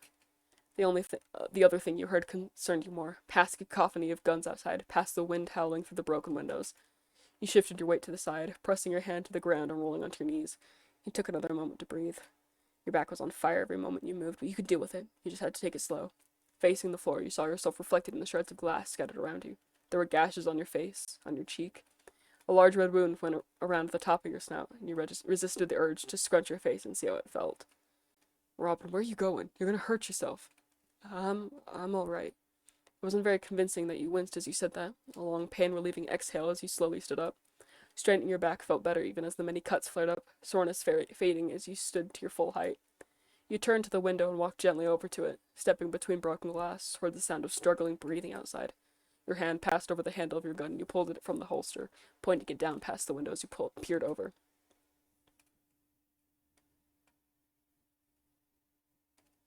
Sure enough, Curly was lying there on his front, shirt stained with blood. He met eyes with you as you peeked out, still wary of him. "Came to finish me off, did you? Surprised you can stand like that. You look like shit." He didn't respond. You had nothing to say to him. You fidgeted with the gun in your hand, fingers readjusting. Joseph approached carefully behind you, feeling him close at your back, looking at Curly over your shoulder. Curly's eyes studied Joseph for a moment, and flicked back to you before turning them to the sky, staring at the porch ceiling. "What did he promise you, huh? Sex, money, safety, whatever it is, he's lying." Life makes liars of us all, sooner or later. "You don't know the real world, pup. You can't trust other people. At least I was honest with you, wasn't I? Never lied about anything. You knew the stakes. Can you say the same for others? I don't think so. You'll miss me when I'm gone. You'll regret it." He'd accepted his death already. There was a bottomless well in your stomach as you aimed at Curly's head. You shook away the thoughts nesting in your mind, the little fear that he might be right, taking a deep breath in and out. You didn't know if there was credence to a dying man's words. You just wanted this to be over. "Go to hell, Curly." You squeezed hard on the trigger and let your arms jerk as the gun went off, a bang that made your heart jump. Curly's head whipped to the side with a wet thud, a hole in his skull. Blood started to pool, dripping to the sand, and his arms fell limp. You put the gun back in your holster. You wanted to be sick. Stepping away from the window, walking over to a table, something to fall on. A little stability, your fingers tapping the varnished wood, staring at nothing at all. "Hey, hold still." Joseph walked over to you, close behind, hand reaching up to your shoulder. "Don't move, I'll meet it." Something in your back, below the shoulder of your shorter arm. You felt it move for a moment, suddenly a flash of searing pain. You barked and covered your mouth, biting a little on a finger to distract from the pain. It felt like someone was dragging a white-hot poker through the left of your back. It only lasted a couple seconds, but it felt like minutes. Joseph's other hand on your opposite shoulder held you in place, and you resisted the urge to struggle until it finally stopped. You panted like you'd just run the length of the town. The back of your shoulder felt molten. Sorry about that. That's why I told you not to move in the first place. Real nasty bit of glass in there. It's alright. Thank you. Your back did feel different, less stiff. You hadn't noticed it before, but it really hurt now. Even if it really hurt now. You turned around to face Joseph, your eyes gravitating towards the gash in his shoulder, a great red tear through his shirt and skin. Are you alright? Yeah, I'm fine. I'll live. You're in way worse a shape than I am. He gave you a gentle, worried smile, then looked behind him through the window. We should probably get out of sight. If someone sees us in here, we might be in trouble, especially with that freaking nature out there. Yeah, we should, freaking nature. Carly, the man tossed you through a window. I said it was pretty freakish. I'm just glad you made it through that. Maybe I'm the freak, huh? Anyway, you're right. We should hide and wait for this to blow over. You looked around, your eyes dancing across the saloon for somewhere to nestle into, looking up and seeing the upper floor. Joseph followed your eyeline up, and you looked at each other. Bart said the saloon had rooms, didn't he? Yeah, he did. Should we go up? It'd be a lot comfier than hiding down here, I think. Safer too. You felt your face warm and thought about it a moment. You were both bleeding a lot. Would Bartholomew get mad? The saloon was a mess already. You'd deal with it later. Together. Yeah, that would be good. You had a minute together trying to help each other, trying to link arms or put an arm over your shoulder. You were too hurt and sensitive to really be touched by Joseph, though, and his shoulder too busted up to hold your weight. Together you just walked up the stairs, closely, side by side, holding yourself steady on the banister, Joseph watching you with keen eyes. You knew he'd be there to catch you if you fell, your legs a little shaky as the adrenaline started to subside and your heart beating slower. The landing stretched across the saloon, and you walked towards the furthest room, Joseph trailing close behind you. Twisting the handle, you opened the door with some haste, shuffling inside together. You turned and closed the door as quietly as you could, still bumping against the frame, the handle creaking as it turned beneath your hand. You waited there, facing the door, giving yourself a moment, breathing slowly, feeling the metal in your palm, gripping it tightly. With the door closed, the peppering of gunshots from outside was much softer. You could imagine them as raindrops against the window. Nice room. You let go and turned to look around the room. You agreed. It was nice. It was bright, the sunlight skimming in through the window, curtains open, fading onto the pillows, a clean bed, a side table, a dresser. You wandered over to the bed, reaching out to touch, but thinking better of it when feeling the blood sticking between your fingers. Large rug laid on the floor next to the bed, so instead you lowered yourself down to sit on it, leaning your back to rest against the bed. You rested your head against it too, at least feeling the softness of the sheets brushing your fur, meeting the curve of your neck. Joseph still stood where he was, looking into the middle distance. After a few moments, his glassy stare turned down to you, coming back to life. What do we do now? We wait.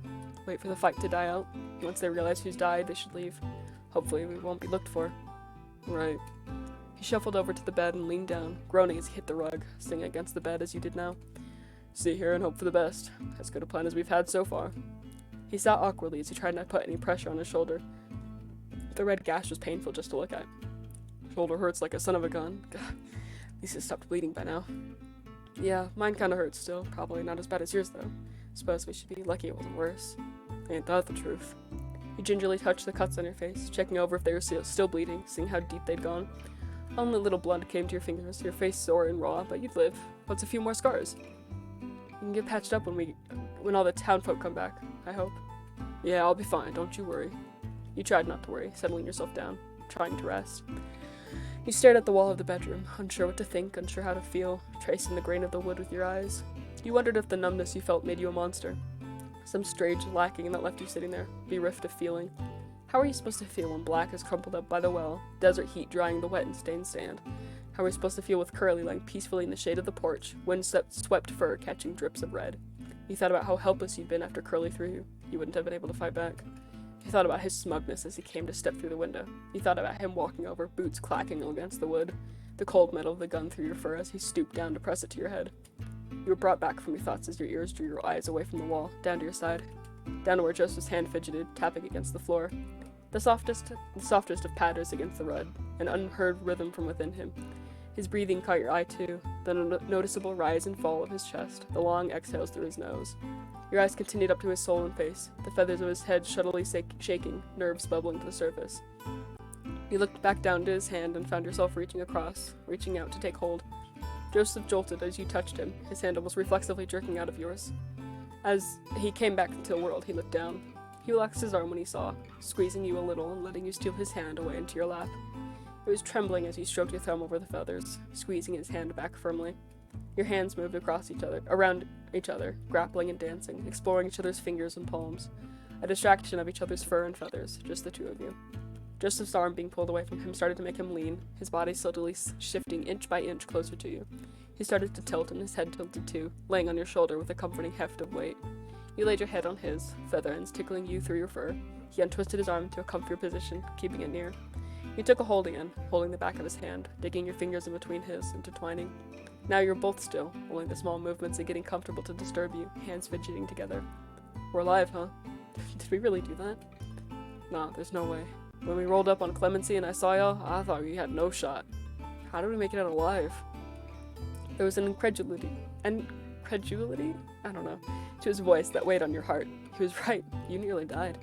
Nearly, but you didn't. You were still alive. You were still here, with him. I don't think I care about the how or the why. We're still here, we're still alive, and they aren't. All that matters to me is that I'm sitting here with you, that I can feel how warm you are. Joseph sat up at that, his head no longer on your shoulder as he turned to look at you, looking into your eyes. You found your hand let go of his, reaching up, wanting to feel him, feel his warmth, the way his stomach moved as he breathed. His heart still beating strong inside him, like it was reaching out to you, quickening as you let your hand lay on his chest. You felt your own heartbeat throbbing louder now, like you had just moments ago. Not out of fear this time, not that kind, as you reached up past his shoulder. He closed his eyes as your hand rubbed gently up his neck, feathers fluffing, stroking up till you cupped his face. The feathers of his face were soft, intermingled with the dust and the dirt, the specks of dried blood that you felt beneath your hand. He opened his eyes again, those big honey gold and brown rings that started to flicker around your features, studying you, looking at you in a way you don't think have ever been before. He cleared his throat a little, dry and unsure of his words, but wanting to say them all the same. You know, Did I ever tell you how handsome you are? You couldn't help your little snort as you laughed, turning your face away, giggling over the nervous trip of his words. No, I don't think you did. Aw, come on, Robin. Looking back at him, it felt like your faces were closer. Your laughter subsided. Cheeks starting to warm at the sweetness of his words trickled into your thoughts like honey. You found yourself leaning in, slowly, as did he, your eyes glancing at each other's mouths. The stretch of tension in your back as your head pushed forward had your hand buried in the softness of his feathers pulling him closer. Eyes meeting once more, just a moment before.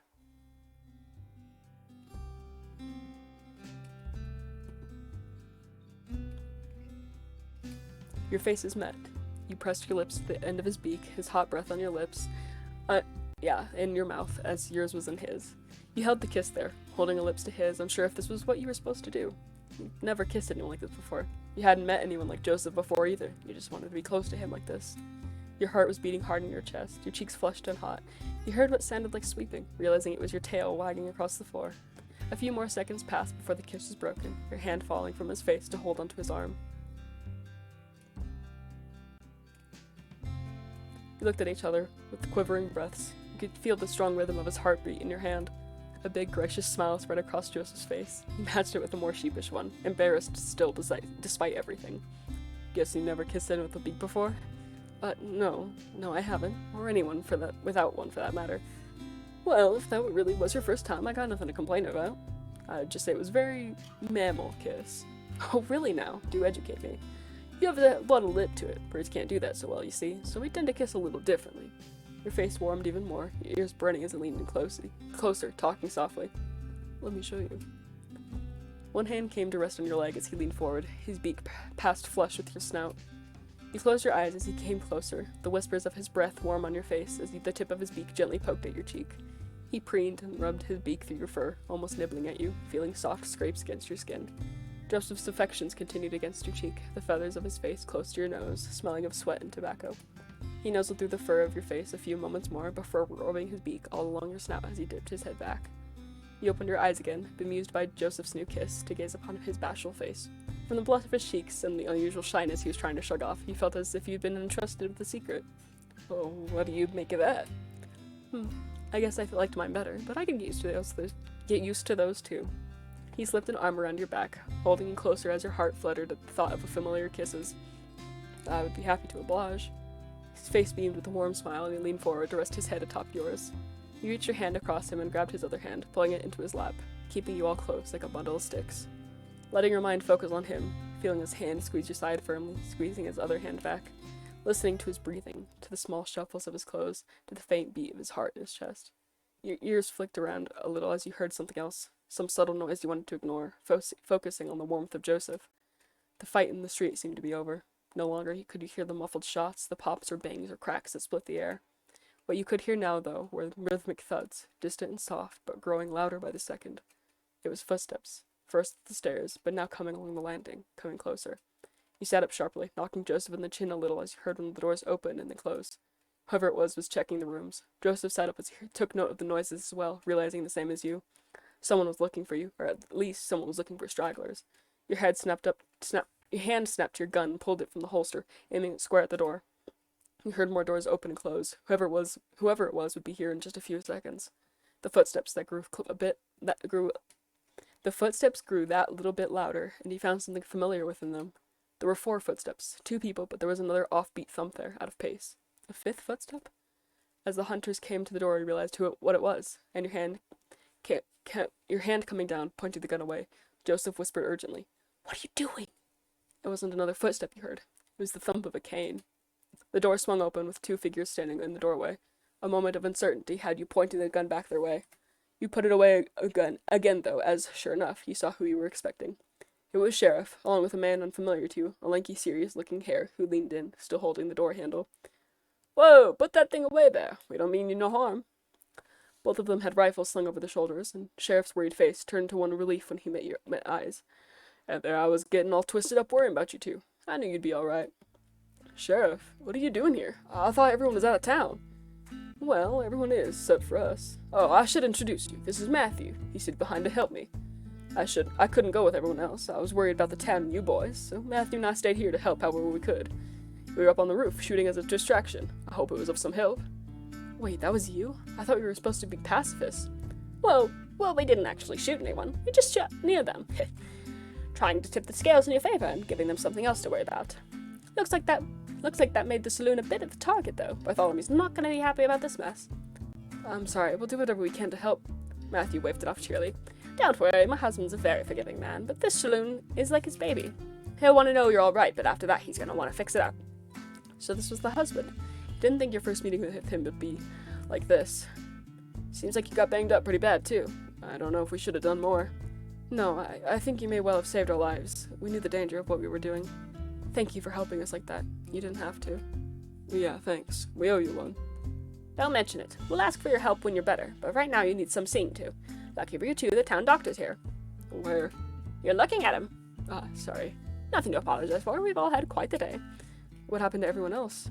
We told them to leave. Their bosses are dead, and we said some more people would be back soon too. None of them felt like sticking around." "You're safe." Inside yourself, there was some deep sigh of relief you didn't realize you'd been holding on to, like you hadn't breathed right for days. You nodded gratefully. Matthew came into the room and started tending to Joseph first, looking over his injuries. You were both hurt and bruised and bloody, but you were safe now. You wondered how long it would be until you could believe that. You're not sure if you knew back then, or when you realized that you'd carry the scars from that day for the rest of your lives. You and Joseph were put up in separate rooms at the saloon by Bartholomew, who insisted you stay so that Matthew could treat you both. The month you spent resting and recovering there was full of sleepless nights. Nightmares came often, some more vivid than others. You often woke in the early morning to find you in your bedsheet drenched in sweat. Some nights you were woken by Joseph shouting. Those nights you'd sit up in bed, waiting for him to come into your room and crawl in, lying with him until he fell asleep. Other nights, when you felt shaken and sick by what you dreamt about, you'd wake him asking if you could sleep in his bed. Neither of you talked much otherwise. You kept to yourselves in your rooms, resting, doctor's orders. You weren't sure of their benefits, but Matthew brought you medicines occasionally, often some concoction involving whiskey. He joked about the perks of having a bartender for a spouse. The taste was vile to you still, but you found it helped just a little. It was odd, you thought, that the respite of bed rest felt like just as much work as being up and about at the camp. It sometimes felt like resting was the last thing you were doing. As the days rolled by, there did come to the point where you'd been waiting for, where you both were feeling fit enough to get up and do something. You still kept to the saloon, only seeing a handful of familiar faces at odd times. The saloon was already clean and mostly fixed up by the time you recovered enough to lend a hand. You felt like you'd missed your opportunity to help out, but Bartholomew assured you he'd need help when the new windows were fitted. He'd also brought up that neither of you had joined in on the nightly gathering at the saloon, that now you were better, everyone would love to see you. You'd heard the gatherings all those nights you'd been resting. Attendance waxed and waned, but every night the saloon was bustling and merry, full of people enjoying each other's company, singing songs, telling stories. The idea of being in the midst of that crowd put ice in your stomach. Joseph happily agreed to come along to the next gathering, and so did you. You knew really that it would be good to be around people. Now here you were, standing in front of the window in your room, looking out past the vague reflection of your face in the glass. Night had fallen. Lights and houses down the street snuffed out one by one as people left for the saloon, the downstairs filling with the town. Already you could hear the muffled sounds of mingling, chatter, spatters of loud laughs that had grown familiar to you through the walls. You kept looking out the window, into the dark desert, knowing that you'd have to move soon, just waiting another second, another minute. You had to go on, leave the room. A short sigh at yourself sent you off, walking across the room to meekly open the door. You pulled it open just a crack, the warm lamplight in the saloon spilling in, and to your surprise you found Joseph standing there. One hand raised, about to knock on your door. He flashed you a little smile, clearly asking if he could come in. You opened it just enough to let him in before closing it, leaning with your shoulder to the door as he stood close to you. Hey. Hi. Your greetings practically stumbled over each other, both clearly antsy, trying to get some words out. Are you ready? You chewed the inside of your cheek a little as you thought. You wanted to be ready. You wanted to go down and see the people who'd cared for you. Joseph was here too, it'd be fine. I'm not ready either, if it helps. I figure if we dilly-dally about it, though, we'll never be ready. Yeah, you're right. You sighed, and Joseph patted you on the shoulder, a little reassurance to get you going. All right, let's go have a good time. That's the spirit. Joseph followed close behind you as you opened the door wide and stepped out, eyes adjusting from the darkness of your room. He closed the door as you left, and you walked along the landing together, down the stairs, looking out over the desperate crowds. Disparate, I think. Clemency was a small town, but with so many packed into here, it felt like even the busiest of bars you'd glanced inside of before. As you neared the bottom of the stairs, you heard a voice call out, "Robin, Joseph, over here!" You looked over at the bar and saw Bartholomew waving at you, his arms stuck up high to catch you over the taller patrons milling past. It wasn't just him either. Standing at the bar were other familiar faces you were happy to see, namely Jacob and Sheriff.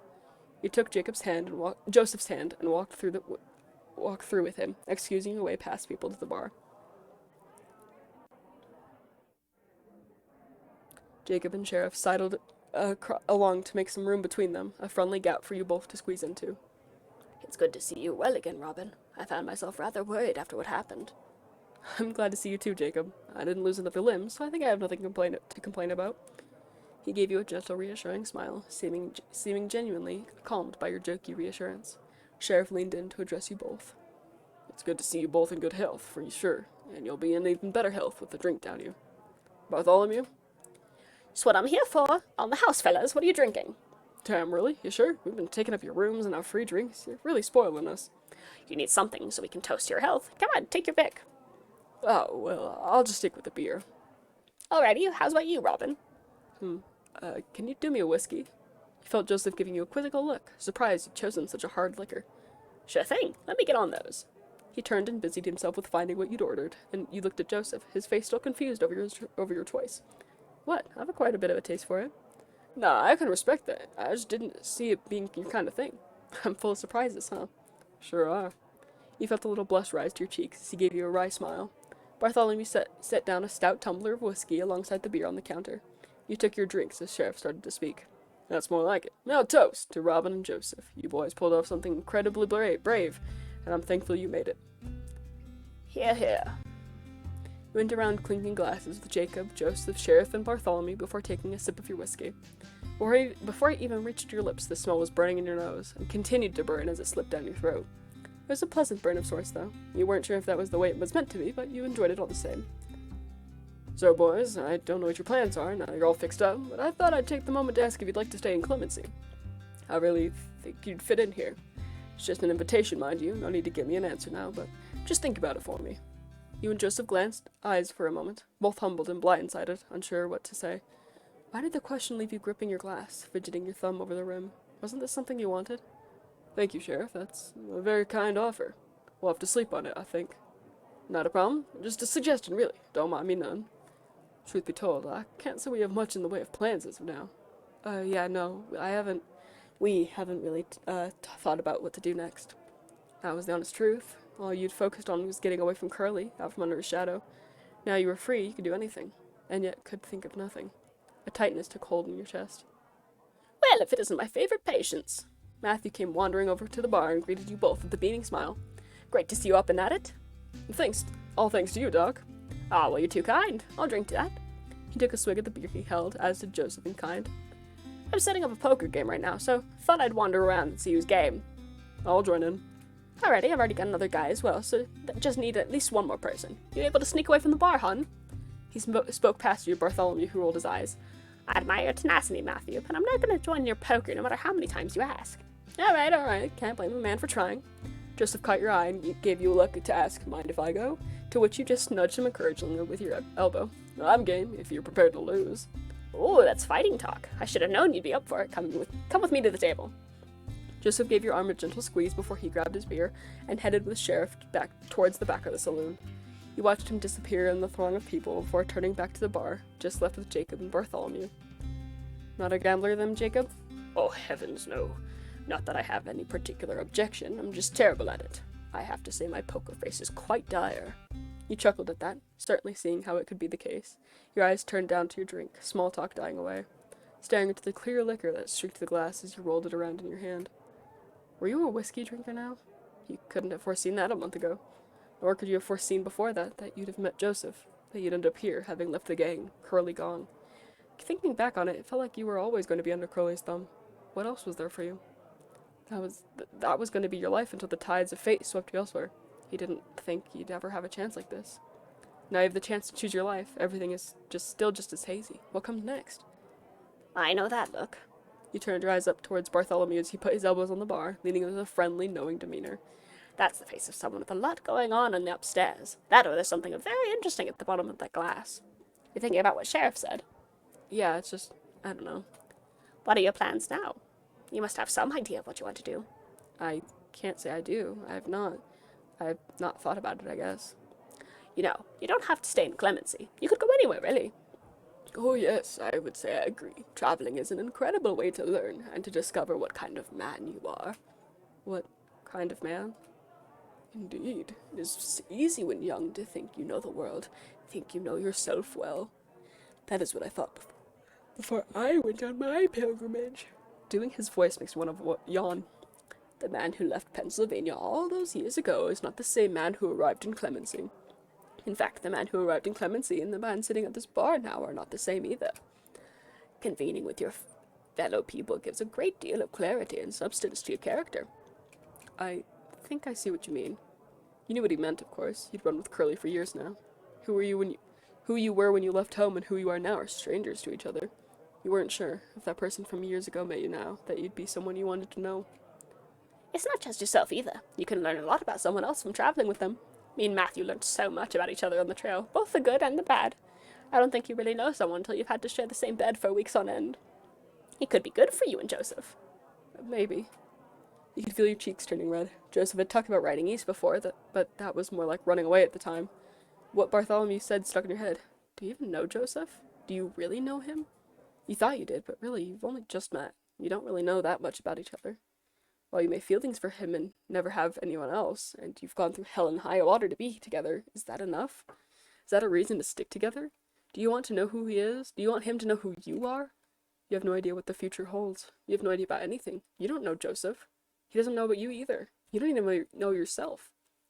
Tar was welling up in your chest, coating your insides, making you heavy, breathing deep, tapping your fingers on the bar. It's too warm in here. Too many people. You need some air. You feeling all right, Robin? His words snapped you out of your thoughts, but the feelings remained. He nodded subtly. Yeah, I think I'm gonna go outside, get some air. Giving both a weak smile of reassurance, you left your drink on the bar and stepped away, passing strangers to head out the doors. The night air was refreshing as it cooled your head. You welcomed the chill breeze from the desert that ruffled through your fur.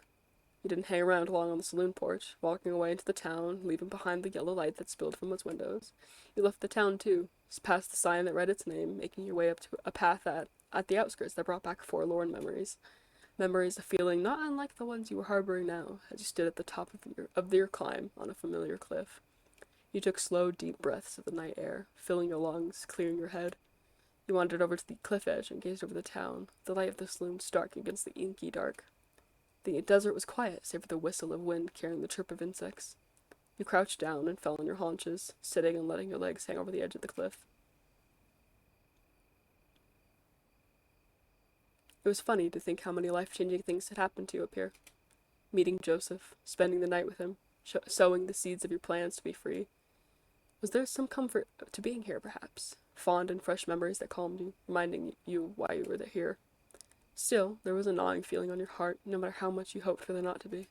Why are you feeling like this? Why are you so worried? Why are you so scared? What's wrong with you? Shouldn't this freedom you have now be a good thing? Why does it feel like everything is about to come crashing down around your ears? What about Joseph? Sweet Joseph that you made a promise with.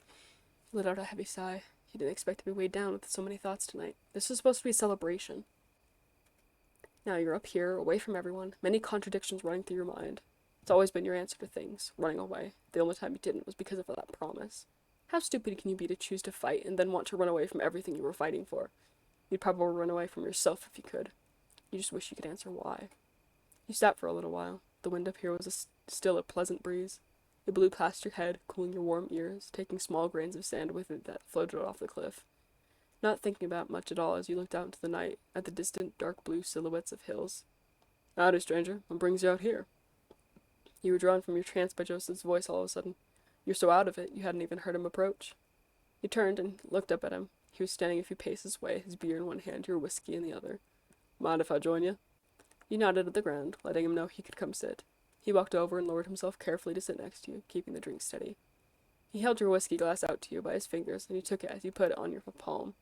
Thanks. No problem. So like I said, what brings you out here? You absentmindedly scratched the side of your glass with a blunt claw as you thought of your answer. I just needed some air. Yeah, it was a little stuffy in the saloon. If you ask me, we did Bartholomew a favor breaking some windows, air out the place. You giggled a little at that. He was good at making you feel better. How are you always so charming? It seems to come so easy to you. He looked a little bashful at that comment, scratching his head, unsure what to say. I don't know. I just picked it up over the time, I guess. Helps you out of fights and whatnot. Yeah, that makes sense. You feeling all right? Didn't say anything when you left. Sorry, I didn't want to bother you during your poker game. You thought about what you wanted to say, but so many things vied for your tongue, everything swelling up inside you, chest fit to burst. You didn't know if you could admit how you were feeling to him. Almost felt too personal. It felt wrong. It felt harsh. I feel strange. That's the simplest way I can put it. He looked at you a moment, eyebrows cocked, unimpressed. Lay it on me. Huh? Lay it on me. I want to know what you're thinking. I know you've got stuff on your mind. You ain't telling me. You blew through your lips with a sigh, thinking about whether you should. He was right after all. You don't have to hide how you feel anymore. If you were honest, you didn't want to keep hiding it. I'm scared, I guess. I don't know what the hell I'm supposed to be doing, what I'm going to be doing next. Everyone at the saloon was asking us about plans, and I realized I don't have any. I didn't think that far ahead. Now we're here, and I don't know what to do. I feel like an animal that's been let out of its cage and gotten lost in the wilderness. But what are you scared of? What's the worst that could happen? I don't know. That's why I'm scared. What if I do the wrong thing, make the wrong decision? What if I decide to settle down in clemency like Sheriff said, and I don't like it? Where would I go? I've had so much of my life wasted running with Curly. I don't want to lose more of it to bad decisions. I've made too many of those. I don't want to waste my life either. We can make those choices together now, though. We can turn over a new leaf. I know we could, but I'm worried about you, too. I was talking with Jacob and Bartholomew, and I realized I don't know you. I don't know anything about you. You don't know me either. Joseph's face was solemn. He just stared into your eyes like he was trying to unpick some meaning from your expression. I've done horrible things, Joseph. So have I. I don't know that I like the person I've become after Curly. I don't trust myself. You did what you needed to stay alive. You don't have to like it. You're growing frustrated with his rebuttals, like he wasn't listening to you. You twisted your body around, one leg up, facing him head on. I love you, and I'm scared of hurting you. I'm scared that the man who could hurt Curly is the same that could hurt you. I'm scared that if we really knew each other, we wouldn't be here in the first place. The wind whistled in your ears. Joseph's face was still, eyes squinted a little, contemplating your words. A few moments passed before he opened his beak to speak. I love you too, and I'm not scared of you. I want to find out who you are, and I hope I have the courage to let you find out who I am. I'm scared as all hell too. I know what you mean. Know that now that I'm free of the gang, I don't know what to do with myself. All I know is I want to be with you. Maybe we'll make bad choices, but who cares? You helped show me I don't have to live my life in fear, Robin. I think if we're scared, it means we have our heads screwed on right, but it doesn't have to stop us from living. We can make whatever mistakes we want. We can live in clemency forever. We can go traveling the country. I don't give a hoot. Tonight ain't the night to worry about the rest of your life. Whatever happens to us, if I can kiss your face at the end of the day, then everything will be alright. A great wave of relief washed over him as Joseph spoke. He didn't realize how much he needed to hear that from him.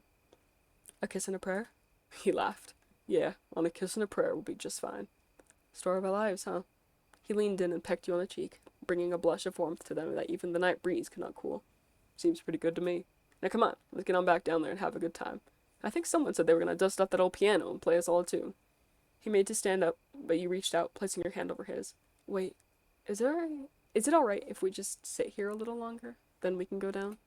It's a nice night, is all. He smiled, eyes softly tilting to the sky, looking at the stars. Sure is. You want to stay here a spell? That's just fine by me. As he settled back down and scooted over closer to you, shoulder to shoulder, and tilted your head to rest on him. You slipped your hand into his, and he held your ears tightly, squeezing back between your fingers. The night may be cold, but he was all the warmth you'd need. You've spent so long looking out for yourself, looking out for people who didn't care about you. Now you could look out for each other.